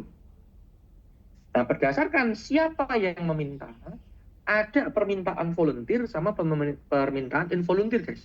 Kalau volunteer berarti dari pasiennya sendiri. Loh, kok bisa mas? Ada pasien yang meminta dirinya ingin mati. Lah, ya itu tadi. Ada pasien yang udah rawatan lama, tingkat kesembuhannya kecil sekali gitu ya, dia ngerasa ngerepotin keluarga, ya betul, saya mau euthanasia aja, saya ingin meninggal gitu, saya ingin meninggal. Kalau dok, ini rawatan saya dihentikan saja, itu bisa guys. Nah, kalau misalnya tidak sukarela, artinya tidak dirinya sendiri, berarti keluarganya yang meminta.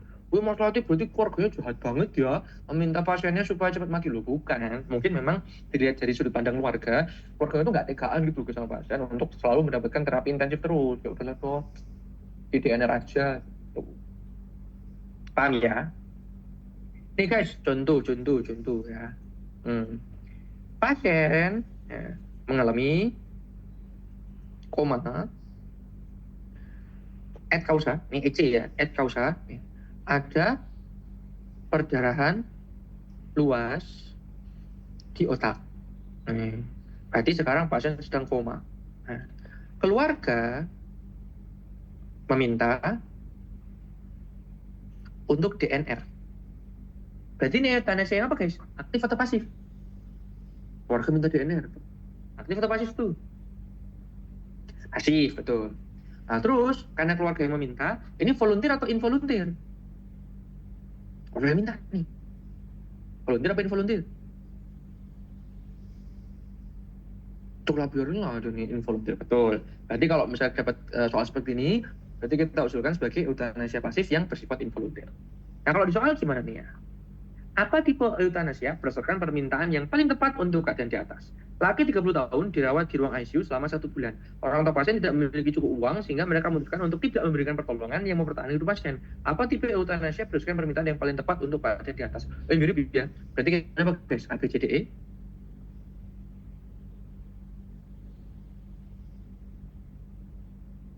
Oh, berarti malah jawabannya 2 ya guys ya.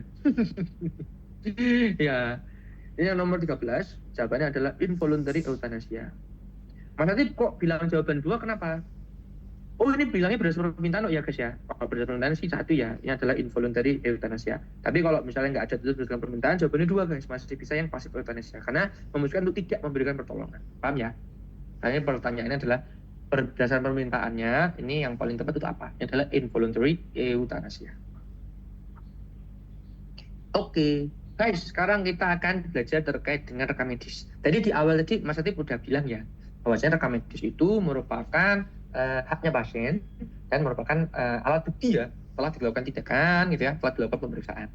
Nah guys, kira-kira nih, selain pasiennya sendiri, ya, siapa sih orang yang boleh untuk mendapatkan data rekam medis? Sebetulnya rekam medis kan merupakan dalam tanda kutip bukti ya. Jadi bisa nih memiliki kekuatan di mata hukum. Mungkin penyidik itu meminta rekam medis pasien. Mungkin penyidik meminta rekam medis pasien. Nah, kita nggak bisa guys asal untuk memberikan rekam medis tersebut. Karena harusnya kan ada jaga rahasianya ya. Karenanya kita menunggu surat perintah dari PN, dari pengadilan negeri dulu. Kalau misalnya udah ada surat perintahnya, berarti si rekam medis itu layak ditunjukkan di pengadilan ya, sebagai bukti. Nah, yang diberikan itu adalah berkas RM dalam bentuk resum ya. Kemudian, kalau misalnya pasien sendiri meminta rekam medis, berarti dia akan mendapatkan resum juga, seperti yang tadi. Kalau selain pasien, boleh nggak Mas Adit? Boleh sih sebetulnya, asalkan bisa menunjukkan surat kuasa dengan tanda tangan materai. Misal istrinya mau lihat, boleh. Asalkan surat kuasa dengan tanda tangan materai, gitu ya. Atau mungkin orang lain, gitu ya. Misalnya pembantunya atau mungkin asistennya, gitu. Boleh nggak melihat rekam medis pasien? Boleh, asalkan mendapatkan surat kuasa. Nanti yang didapatkan adalah resum juga. Nah, ketika pasien itu sudah meninggal dan ahli warisnya ingin melihat rekam medis pasien itu juga boleh. Tapi gimana mas surat kuasanya, kan pasien sudah meninggal. Nah, harus ahli waris dalam kondisi keluarga inti ya. Dan nanti yang ditunjukkan itu adalah resumnya juga. Nah guys, yang menjadi pertanyaan, siapa yang boleh melihat keseluruhan rekam medis? Coba guys, yang boleh melihat keseluruhan rekam medis. Gimana nih kira-kira? Keseluruhannya dilihat semua. Coba nih. Nah, yang boleh melihat keseluruhan rekam medis yaitu tentu saja nakes yang melayani, yang memberikan pelayanan. Ya. Kemudian guys, ini masih dalam perdebatan ya. Itu adalah pihak ketiga asuransi. Loh, kenapa asuransi kok tiba-tiba boleh melihat keseluruhan rekam medis Mas Atif? Gimana ya? Kalau misalnya asuransinya hitung klaim, ya, itu kan harus lihat dulu tindakannya apa saja, obat yang diberikan apa saja, yang mungkin dalam resum medis tidak memuat semuanya. Jadi mungkin asuransi akan bisa mengakses. Apalagi ya guys ya, sekarang kan di semua klinik dan rumah sakit yang telah terintegrasi itu diharapkan bisa terintegrasi di Satu Sehat. Satu Sehat itu merupakan portal layanan rekam medis elektronik secara nasional ya. Dengan tanda kutip nih, nakes yang melayani di rumah sakit A itu bisa melihat rekam medis pasien ketika mendapatkan pelayanan di klinik B atau di praktek mari dokter C itu bisa untuk lihat, oh ini dulu di sini rawat ini ya Bu ya, di sini dulu sakitnya ini ya, itu bisa. Tapi sedang proses sih, maksudnya sedang diinisiasikan. Next, nomor 14. Laki usia 40 tahun ditangkap KPK dan polisi karena dugaan kasus korupsi. Waduh, 4 hari yang lalu laki-laki tersebut mengaku mengalami kecelakaan lalu lintas dan dibawa ke rumah sakit. Saat ini KPK meminta berkas rekam medis kepada Anda yang bekerja sebagai dokter di rumah sakit tersebut. Anda apa nih? Maksudnya kan, oh ini jangan cuma pura-pura doang, Dok.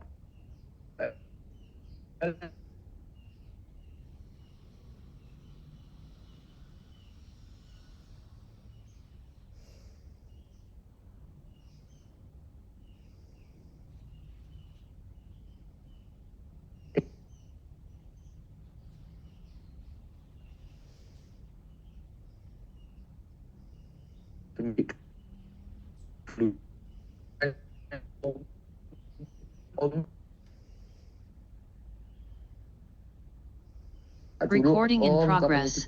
penyidik ke pengadilan gitu. Next, nomor 15. Seorang wanita usia 17 tahun diantar oleh ibunya ke dokter setelah 2 bulan ia pergi di rumah. Ibunya mencurigai dia hamil dengan teman prianya. Anak tampak takut, gelisah, dan menangis. Dokter kemudian melakukan pemeriksaan dan dapatkan tanda kehamilan. Pasien meminta dokter agar tidak memberitahu kepada ibu pasien. Siapa yang dapat mengetahui rahasia pasien selain dirinya? Masih bocah nih. Nah, betul. Yang nomor 15 jawabannya adalah karena kan masih bocah nih ya. Dia nggak bisa tuh menentukan apa yang baik untuk dirinya sendiri. Sehingga ibu pasien tetap harus tahu.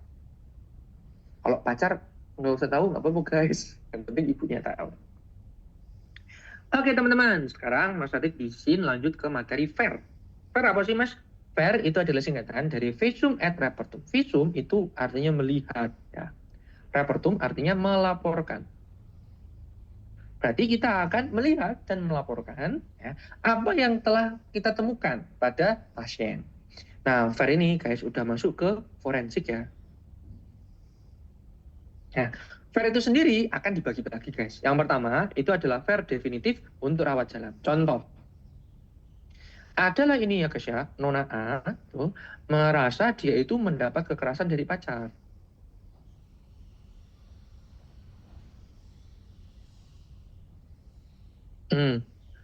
Dia datang ke IGDRS ya, dengan luka lebam di pipi. Tuh. Nah, oleh dokter ya, dia dilakukan pemeriksaan visum ya, dan juga diberikan terapi berupa anti nyeri. Pasien diminta untuk rawat jalan. Nah, kemudian guys, Nona A itu akhirnya membuat laporan ke kepolisian. Dibutuhkan ya, bukti pendukung berupa alat bukti. Nah, alat buktinya itu adalah FAIR yang kita berikan saat pasien dirawat jalan. Kita sebut sebagai FAIR definitif. FAIR definitif itu berarti yang langsung dikeluarkan gitu ya, saat dilakukan cuma sekali doang. Nah, lain cerita kalau kita ketemu sama Nona B. Nona B ini juga sama guys, mendapat kekerasan dari pacar ya, datang ke IGDRS dengan nyeri perut. plus apa? Ada lebam di perut. Diusulkan untuk ranap ya guys, karena menunggu jadwal USG yang masih 2 hari lagi. Nah, di IGD gambaran luka memar itu harus dilaporkan. Jadi dilakukan visum juga kan, tapi di ranap. Maka saat di IGD ya, pasien akan diberikan VER sementara. Tuh.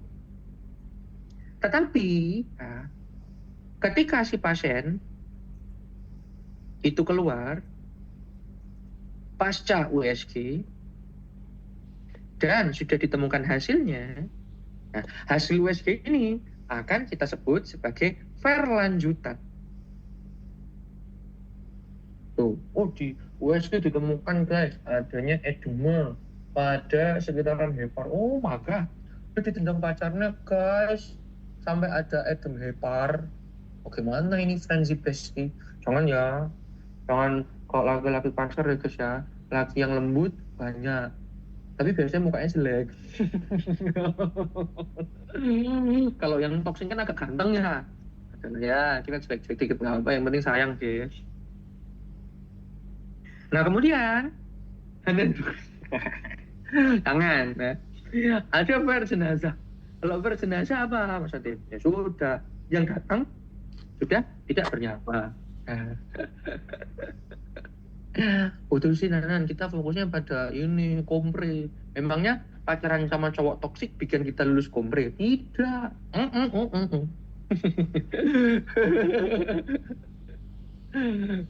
Nyari semangat kok sama cowok toksik. Nyari semangat itu doa orang tua guys.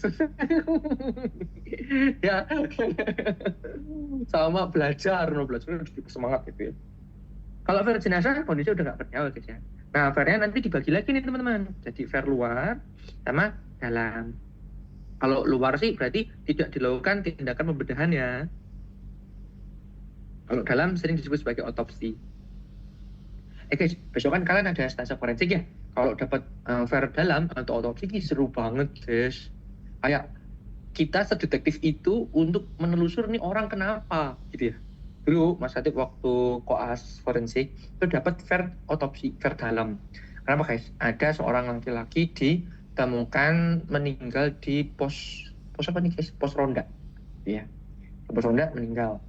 Nah, memang sih di situ tuh kayak apa guys? Ada bekas-bekas pesta miras gitu loh. Tapi keluarganya itu curiga, soalnya si pasien itu dalam tanda kutip ya punya banyak musuh gitu loh. Apa jangan-jangan jadi bunuh atau mati sendiri kah gimana gitu ya. Nah, kalau misalnya dibunuh, gimana cara bunuhnya? Apakah diracun, apa minumnya dicampur apa gitu kan? Ada banyak kecurigaan. Akhirnya dilakukan otopsi. Kamu tahu otopsinya itu ngapain guys? Itu guys, pala itu di saya tuh gini. Terus pakai gergaji mesin kering gitu. Mantap banget. Terus apa namanya? Ada tes paru kan? Tapi kita nih potong toraknya. Mau lihat nih ya, di parunya ada apa, terus di perutnya ada apa, ada sisaan zat racun apa enggak gitu ya. Usus lambungnya dikeluarin, ditimbang, dilakukan ambilan sampel. Mantap banget. Oh my god, itu hari-hari yang tidak pernah lupakan ya. Temanku sampai pingsan, bukan gara-gara saking gorengnya ya, tapi gara-gara ini guys, bau ya ternyata tuh.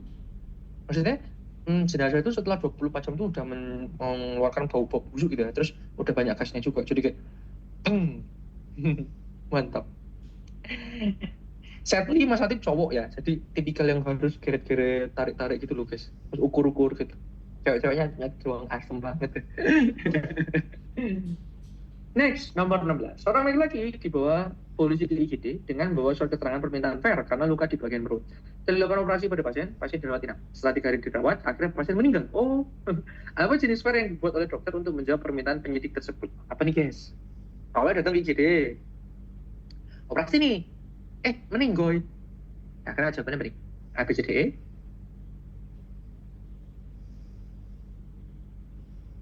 Apa nih?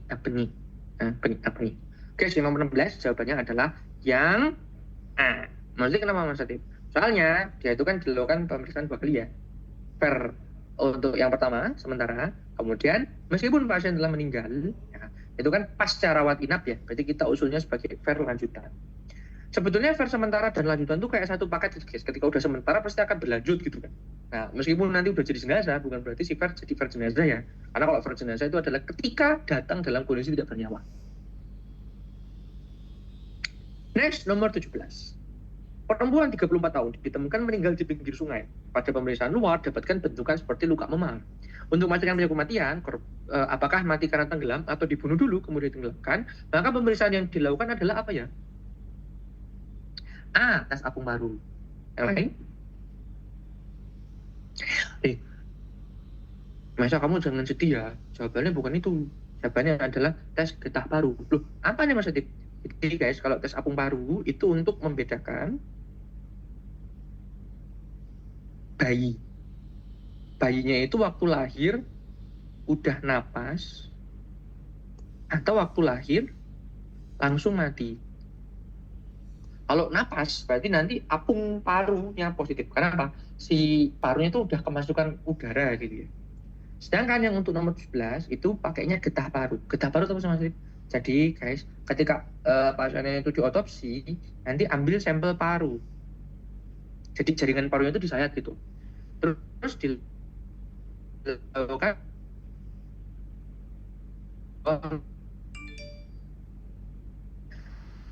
akan kalau dalam jaringannya itu ada alga ya, terus mungkin ada plankton gitu. Kayak apa nih guys, biota air gitu loh. Biota air ya, berarti si pasien itu meninggal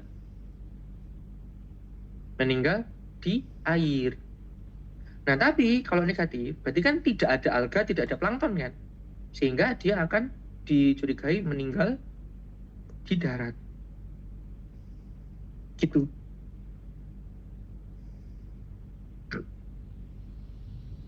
Next, nomor 18. Warga menemukan mayat seorang perempuan usia sekitar 16 tahun dalam keadaan mengambang di sungai. Mayat tersebut kemudian dibawa polisi ke RS untuk dilakukan pemeriksaan forensik. Saat dilakukan pemeriksaan, dokter menemukan kasus tersebut adalah kasus tenggelam. Mekanisme kematian pada kasus tersebut apa guys? Apa lah Mas Fatim, nggak tahu aku. Ya, tak jelaskan ya guys. Case nomor 18 itu jawabannya adalah C. Yang tanya adalah mekanisme kematian. Mekanisme kematian itu adalah bagaimana cara yang membuat pasien meninggal. Caranya gimana sih pasien meninggal itu? Atau mekanismenya gimana dia? Nah, karena si pasien itu ditemukan mengambang di sungai, kan curiganya di air tawar guys. Nah, air tawar itu menginduksi fibrilasi ventrikel. Apa sih mas ini? Jadi kan ada dua kemungkinan air yang membuat pasien itu tenggelam. Ada air tawar sama air asin. Guys, ini kita bandingkan dengan darah ya. Dibandingkan dengan darah, air tawar lebih encer. Tak terus aja deh dibanding darah gitu ya. Sedangkan kalau air asin lebih kental dibanding darah. Guys, kita punya istilahnya teori osmolalitas ya. Di mana air itu jalan dari hipo ke hiper. Atau dari yang encer ke yang kental. Ya, kalau terjadi pada air tawar, kan air tawar lebih encer dibandingkan darah.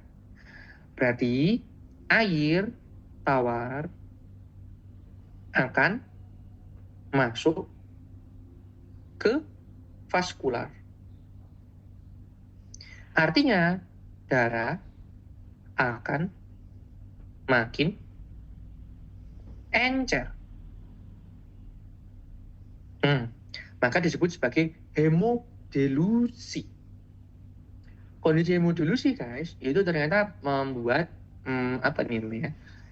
terjadinya ketidakseimbangan elektrolit. Seakan-akan kaliumnya itu meningkat. Hiperkalemi itu berarti kalium meningkat. Ketika kaliumnya meningkat, itu ventricle fibrilasi guys. Atau ventricle itu apa? Bilik jantung ya.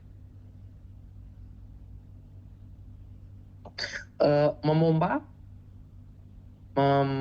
tulisannya elemen memompa cepat ya, tapi lemah. Jadi kayak terus tiba-tiba fatik meninggal. Nah, bayangin, bilik jantungmu fatik, bilik jantungmu tuh capek, udahlah capek tuh, terus dia meninggal guys. Terus kalau air asin gimana Mas Adit? Asinnya ya kan osmolalitas sudah hipo ke hiper. Jadi salah. Darah akan ditarik cairannya ke sisi air asin. Sehingga komponen darah ya, akan makin kental. Akan disebut sebagai hemokonsentrasi. Tuh. Nah, tetapi si air asin itu kan masuk ke paru ya guys ya. Jadi seakan-akan yang menarik komponen cairan darah itu adalah parunya, malah membanjiri parunya. Sehingga kalau di air asin itu yang terjadi adalah edem pulmo. Selain memang terjadi lagi itu ada imbalans elektrolitnya. Gitu guys. Mantap. Next, nomor 19. Sosok jasad bayi ditemukan di tong sampah terbungkus kantong plastik. Pemeriksaan antropometri, PB-nya 47, BB 2500, verikasiosa positif, uji apung paru positif, kasusnya termasuk dalam apa ya? Namanya. Oh ini guys, ada uji apung paru positif. Ini apa Mas Latif? Oke deh, aku jelaskan. Iya betul, jawabannya adalah C, infanticide. Mas, ini tuh apa sih? Jadi kita review-reviewkan dulu ya. Bayi tidak viable, ya, itu ibarat kata ya, kena intrauterine growth restriction. Artinya, perkembangan tidak sempurna.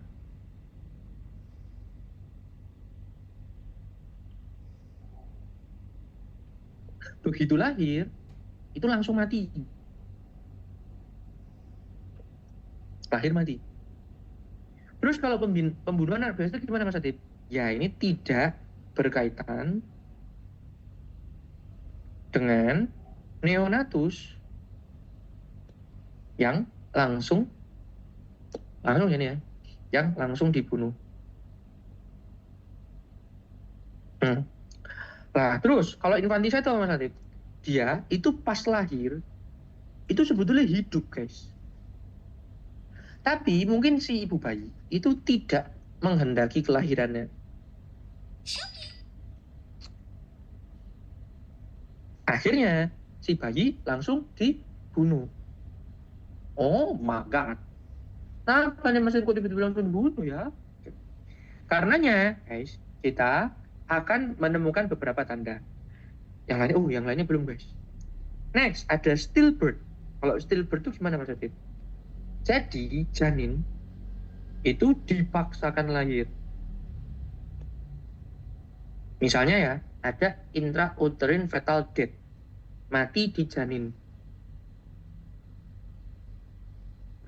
Sedangkan kalau abortus ya, itu berarti masih dalam bentuk konsepsi, belum menjadi janin sempurna.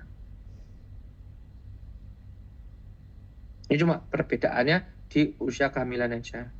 Kalau stillbirth itu dipaksa lahir karena meninggal di usia lebih dari 20 minggu. Sedangkan kalau abortus usianya kurang dari 20 minggu. Mas Adit nomor 19, kok kita tahu kalau si pasien merupakan bayi infanticide? Karena, guys, pertama, dari pemeriksaan antropometri nampaknya normal ya. PB dan juga BB-nya. Normal. Maksudnya apa nih guys? Sebetulnya itu viable. Viable untuk lahir dan hidup. Terus ada vernicasiosa. Vernicasiosa itu apa maksudnya dulu guys? Gambaran ada selaput-selaput putih ya saat bayi lahir. Adanya vernicasiosa itu menandakan bahwa si bayi sejak lahir tidak mendapatkan rawatan. Maksudnya nih, kalau misalnya lahir di vaskes, di bidan, atau di klinik, atau mungkin di rumah sakit, itu si vernicasiosa pasti dibersihkan dulu. dibersihkan, ada tanda rawatan kan maksudnya, terus akhirnya dikembalikan ke orang tuanya. Nah, terus di sini ada tulisan uji apung baru positif. Berarti apa, guys? Setelah lahir, ya, berarti si bayi ini masih napas kan? Masih ada tanda hidupnya. Tapi yaitu ibu pasien tidak menghendaki kehidupan si bayi. Akhirnya dibunuh. Makin kesini makin sering ya, guys ya. Ditemukan bayi ya meninggal gitu ya. Sebetulnya kenapa sih harus dibunuh ya, guys ya? Misalnya pun ibunya tidak menghendaki kehamilannya dan tidak menghendaki kelahirannya kan, mungkin bisa diadopsikan ke orang gitu ya, guys ya. Atau mungkin harus di panti asuhan gitu kan. Anda harus dibunuh, ibu. Kasihan, yang salah kan kamu, kan? Yang dibunuh malah bayinya. So guys, kalau kamu lihat di sini ada viabilitas gitu ya. Kalau misalnya kamu lihat itu ada beberapa kriterianya, boleh nanti dibaca sendiri ya. Next, nomor 20. Nona C, 25 tahun, datang ke klinik mengaku diperkosa, namun ketakutan untuk melapor ke polisi. Ia meminta diperiksa dan diobati. Pemeriksaan fisik menunjukkan pada dinding vagina tampak kemerahan, ada erosi, berdarah, himen robek, dan semen positif. Bukti yang mendukung adanya penetrasi penis apa, guys? Oh, ini ada pemerkosaan nih. Ada penetrasi penis ini. Tanda pasti penetrasi penis apa? No. Yang tepat, iya. Ditemukan semen di vagina. Semen itu masalah. Semen itu semen 3 roda. Semen hosting untuk pokok tak terkena gigi, kan ya? Jadi guys, kalau penanda penetrasi penis itu adalah adanya cairan semen. Cairan semen ya, itu merupakan campuran ya, guys ya. Campuran dari sekret yang dikeluarkan oleh glandula apa tuh, guys? BPH, prostat. Ya. Kemudian juga campuran lubrikan, termasuk sperma. Tuh. Jadi kalau udah ada penetrasi itu, sebetulnya penisnya cowok itu dengan sangat cerdasnya, dia itu akan mengalirkan cairan semen untuk lubrikasi, gitu ya. Terus juga ada cairan prostat yang keluar situ. Dan bisa juga spermanya ikut keluar. Mas, kalau robekan himen itu kenapa tidak menjadi tanda pasti? Nah, robekan himen itu multifaktoral, guys. Pasca trauma itu juga bisa. Atau pasca aktivitas berat juga bisa. Jadi itu selaput darah itu tidak menunjukkan tanda pasti keperawanan, guys. Tuh. Jadi makin di sini makin ditinggalkan ya pemeriksaan selaput darah ini ya. Terus dinding vagina kemerahan. Bisa juga ya gara-gara inflamasi. Gitu. Dinding vagina erosi loh, ini bisa gara-gara trauma. Termasuk perdarahan vagina kan bisa gara-gara menstruasi ya. Bisa gara-gara keganasan gitu ya. Macam-macam. Tapi kalau yang jelas ditemukan adanya semen di vagina. Next, nomor 21. Apa kemungkinan penyebab kematiannya? Jenazah ditemukan meninggal di dalam mobil yang tertutup. Berdasarkan pemeriksaan TKP didapatkan mesin mobil menyala. Pada pemeriksaan jenazah ditemukan lebah mayat berwarna merah terang. Apa kemungkinan penyebab kematiannya? Oke, di sini kita belajar intoksikasi. Yang nomor 21 ini jawabannya adalah keracunan CO. Keracunan CO ini ada gambaran cherry red ya, atau kemerahan sebadan-badan, guys. Ini Mas Ati bikinkan tabel ya. CO itu merupakan karbon monoksida, guys. Ini merupakan sisa pembakaran yang tidak sempurna. Biasanya berkaitan dengan menyalakan mesin mobil, terutama mobil diesel itu ya, yang pakai solar. Terus misalnya terkunci di ruangan yang ada gensetnya. Dulu pernah ya, guys ya, ada kasus satu klinik itu nakes dan juga pegawainya itu meninggal. Gara-gara apa, guys? Waktu mati listrik, gensetnya itu dinyalakan. Tapi genset itu dimasukin di dalam. Di dalam kliniknya itu. Asumsinya kata Pak Satpam mungkin kayak takut dicuri apa gimana gitu ya. Tapi ruangannya ditutup dan nyalakan AC. Mantap. Nah, terus nanti gambaran khasnya adalah lebah mayat ya, guys ya, yang merah terang. Terus ada kondisi di mana keracunan karbon dioksida. Ini causa sirkulasi udara minimal. Misal ya, terjebak di gua gitu ya, atau terjebak di tambang, atau terjebak di sumur gitu. Next, ada gambaran terpapar cyanida. Sebetulnya sama guys, lebam mayat merah terang, ya kan? Tapi kamu bisa telusur nih, kalau yang cyanida itu pasti pasca mengkonsumsi sesuatu. Kayak dulu ya, kopi Vietnam itu ya. Terus ada arsen. Kalau arsen ini biasanya tercampur dalam pestisida, di mana nanti mulut pasien itu ada bau seperti bawang putih. Jadi wibu, jadi wibu. Selanjutnya teman-teman, ada kondisi asfiksi mekanik. Asfiksi apa tadi? Ini kondisi gagal napas ya. Kenapa? Karena ada trauma mekanik. Trauma mekanik itu entah itu penekanan, ya, atau penyumpalan itu juga bisa. Nah, terus nanti kita lihat dia itu gagal napasnya gara-gara di sepanjang saluran napas atau di luar saluran napas. Kalau di sepanjang saluran napas kita sebut sebagai intraluminar. Kalau intraluminar tuh apa Mas Latif? Bisa jadi gagging atau choking. Jadi bisa tersedak atau tersumpal. Kalau gagging itu di orofaring, kalau choking itu di laryngofaring. Misalnya nih guys ya, dia korban penculikan gitu ya. Terus mulutnya itu disumpal. Nah, kalau sumpalannya itu sampai di orofaring, kita sebut meninggal et causa gagging, asfiksinya. Tapi kalau di laryngofaring, ya, berarti gara-gara choking. Berarti ada hentaan napas gitu. Gitu. Nah, itu berarti masuk ke choking intraluminar untuk asfiksi mekaniknya. Nah, kalau extraluminar itu gimana Mas Adib? Berarti ditekan di luar dari saluran napas. Misal dibekap. Atau dicekik. Atau dijerat, jadi kayak ditarik gitu guys. Atau digantung, berarti dia melawan gravitasi. Atau breaking. Kalau breaking apa guys? Ditonjok, jadi glok. Seru ya. Nah, ini ada pembekakan. Kalau pembekapan ya, itu kan pasti kayak gini aja, kayak gini.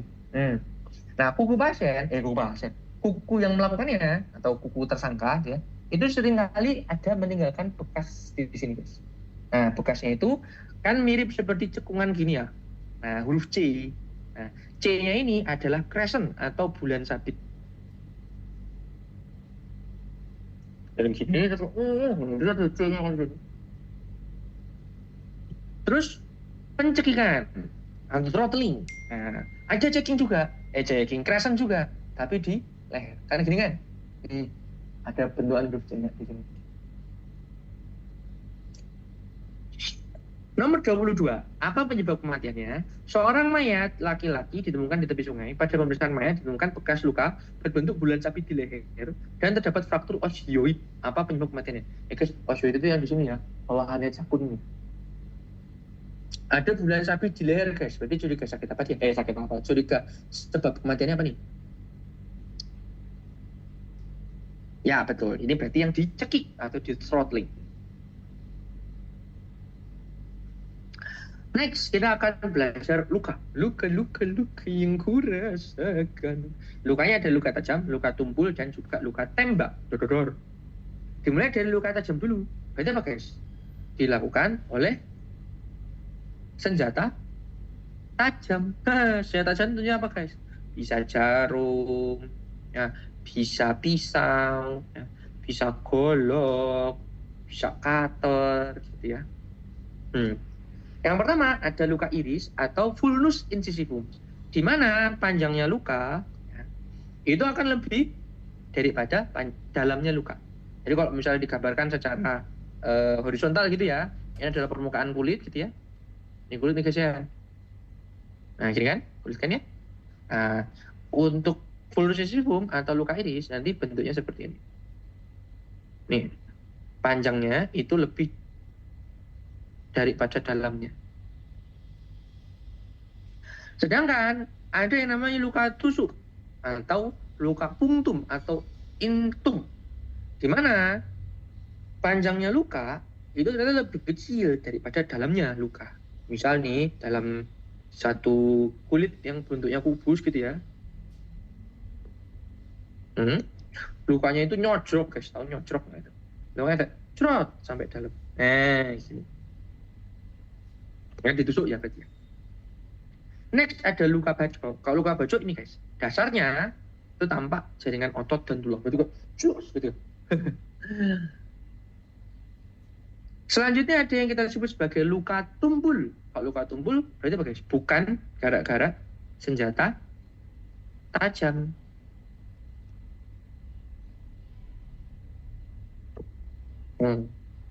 Ada luka lecet. Nah, kalau luka lecet itu ada gambar abrasi guys. Abrasi itu apa guys? Ada kayak bentukan gesekan gitu ya. Ditemukan ada diskontinuitas yang negatif. Mas, diskontinuitas negatif itu apa? Tidak ada jaringan yang terpisah. Jadi kulitnya tetap intak ya. Terus kalau luka memar itu disebut juga sebagai kontusio. Ini juga tanpa diskontinuitas. Nah, kalau luka memar emang yang khas apa guys? Adanya perubahan warna yang sering disebut juga sebagai lebam.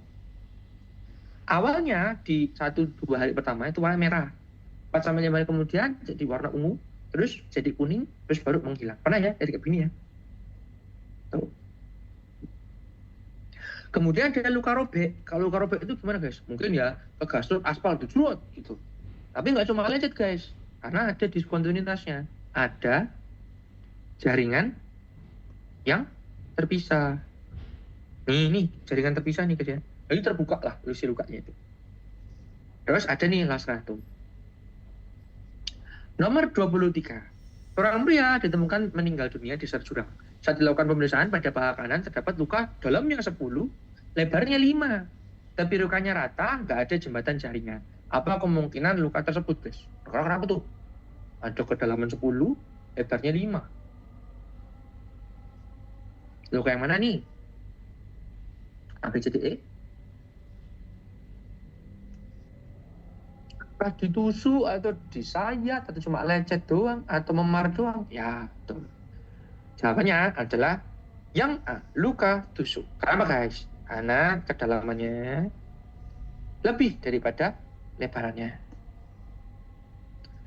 Terus, apa penanda khas pada luka memar? Luka memar. A, perubahan warna tanpa diskontinuitas. Kedalaman luka lebih bisa dibandingkan panjang luka. Panjang luka lebih bisa dibandingkan dalam luka. Dasar luka berupa jaringan otot dan tulang. Terdapat jembatan jaringan. Kira-kira nomor 24 jawaban? Ya, betul. Ya, nomor 24 jawabannya adalah yang A. Btw guys, kalau kedalaman luka lebih bisa dibandingkan panjang luka, berarti ini luka tusuk. Kalau panjang luka lebih bisa dibandingkan kedalaman luka, berarti luka sayat. Dasar luka berupa jaringan otot dan tulang, berarti luka bacok. Terus terdapat jembatan jaringan. Kalau terdapat maksudnya belum jelasin jembatan jaringan ya. Nih guys, di luka robek itu ada yang kita sebut sebagai jembatan jaringan guys. Kayak seakan-akan jaringannya itu kayak berusaha nih ya untuk tetap menyatu nih. Kita sebut sebagai jembatan jaringan. Dan jembatan jaringan ini muncul pada luka robek.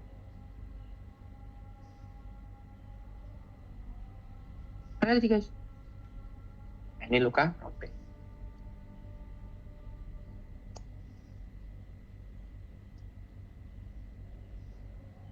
Oh, guys, Mas Adi kayaknya ada kurang satu gambar yang tak masukkan guys.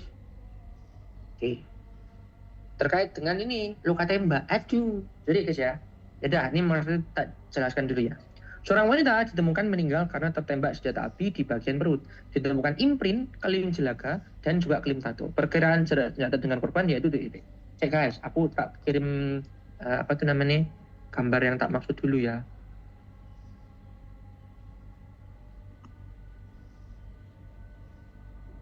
Tidak.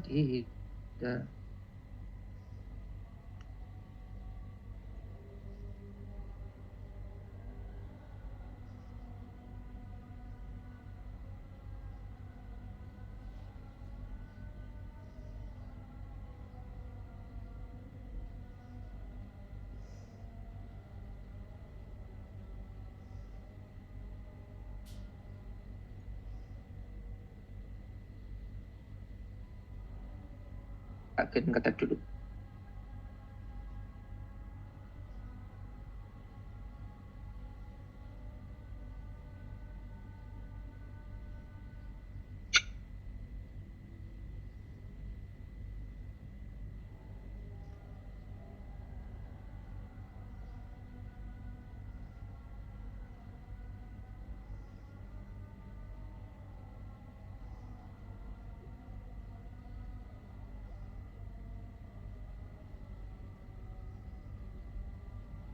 Hai teman-teman, ini merupakan luka tembak. Luka tembak itu pasti muncul gara-gara tembakan kan ya. Nah, tapi teman-teman, kalau kita ngomongin tembakan, terutama senjata api ya, dengan adanya ledak peluru gitu, ada beberapa komponen yang teman-teman harus tahu dulu. Ketika tembakan itu keluar, duar gitu ya. Sebetulnya yang keluar tidak cuma peluru, guys. Tetapi ya, ada juga ledakan di sini ya, ada ledakan. Kemudian ada panas, juga ada asap. Jadi yang keluar itu komponen banyak nih, termasuk ya si peluru itu sendiri. Ledakan, panas, asap, dan juga peluru. Akibat dari adanya peluru, nah, make sense dong kalau misalnya si pasien itu terdapat lubang pada tubuhnya. Gara-gara ada ledakannya, duor gitu ya. Itu pasti ada cipratan bubuk mesiu yang nantinya akan menggambarkan adanya kelim tato. Kelim tato itu apa guys? Jadi kayak ada bintik-bintik hitam. Tapi kalau misalnya diusap, itu akan menetap. Maksudnya si titik-titik hitam itu kalau diusap tuh nggak hilang gitu guys. Makanya disebut sebagai tato. Karena nggak hilang kalau diusap. Terus gara-gara panasnya itu kan gara-gara apinya ya. Nanti akan muncul nih luka bakar. Dan gara-gara asapnya akan kita temukan jelaga. Jelaga itu apa guys? Jadi gambaran hitam gitu ya. Tapi kalau misalnya diusap hilang. Terus ada nih kondisi luka akibat moncong. Luka akibat moncong itu gimana? Mana ya peluru ya? Peluru pistol. Ini pistol ya guys ya. Pistolnya itu diletakkan di sini. Nah, kalau misalnya itu dilakukan tembakan, duor gitu ya. Jadi nanti tekanan trauma, si peluru itu terdorong maju dan akhirnya mental ke belakang. Duor gitu. Nah, berarti di sini nanti akan muncul gambaran stelat atau imprint ya, akibat moncong. Nah, terus ya, komponen-komponen ini guys akan menentukan sebetulnya seberapa jauh lah ini tembakan itu dilontarkan. Yang pertama, kontak. Kalau kontak berarti si moncong itu diletakkan tepat pada permukaan kulit. Nah, berarti ya semua komponen akan muncul ya guys ya. Komponen moncongnya itu sendiri, ledakannya, asapnya, pelurunya, panasnya itu akan muncul ya. Tetapi yang menjadi penanda penting adalah adanya stelat atau imprint. Berarti udah ditekan istilahnya duor gitu ya. Kemudian ada kondisi yang sangat dekat dengan rentang 0 sampai 15 cm. Jumlah lubang pelurunya itu yang ada di pasien 1. Tetapi nggak ada stelatnya. Maksudnya nggak ada stelatnya gimana mas? Ya si imprint tadi, bekas si moncong itu kan nggak ada. Yang tersisa adalah apinya, ya, ledakannya, sama asapnya. Apa-apa semua muncul. Tetapi yang paling khas adalah tanpa stelat tapi dengan disertai dengan api. Guys, kalau kalian bingung ya, mas kok di dulu cuma 2? Nah sebetulnya kalau yang kontak itu juga ada jelaganya, juga ada tatonya gitu ya. Sama ada luka bakarnya atau kelim apinya. Sedangkan kalau di sini stelatnya nggak ada nih, apinya ada, tapi masih ditambah jelaga, masih ditambah si tato. Tuh. Sedangkan kalau dekat itu 1560, berarti lebih jauh lagi kan guys. Nah, si ledakan yang ada apinya ini udah nggak kena pada permukaan kulit pasien, sehingga yang kita temukan adalah tanpa stelat, tanpa api, tapi hanya menemukan jelaga dan juga tato saja. Tetapi kalau yang jauh berarti jelaganya udah nggak nyampe, tatonya nggak nyampe, cuma pelurunya tok yang sampai. Artinya sisa lubangnya saja. Tapi guys, ada kondisi di mana pasien itu ditembak, ya, tapi tembus dari depan ke belakang. Nah, berarti kalau misalnya begitu kita namanya kan lukanya tembak keluar, jumlah lubangnya itu ada lebih dari 1. Nah, kalau gitu guys, kira-kira yang nomor 25 nih. Ditemukan imprint, kelim jelaga, dan kelim tato. Perkiraan senjata dengan korban yaitu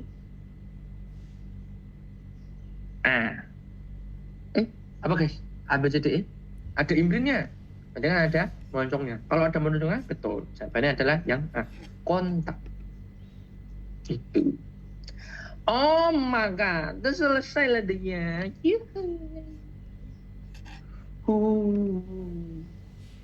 Gitu guys untuk hakek F.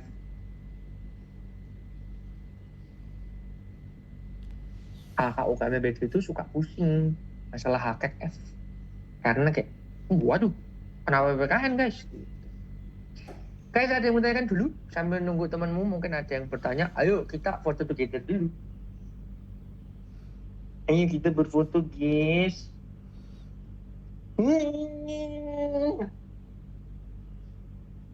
Kalian yang belum bisa on cam pakai avatar boleh. Aku suka jerapah. Bisa nggak sih pakai avatar jerapah itu? Gak bisa, gak bisa.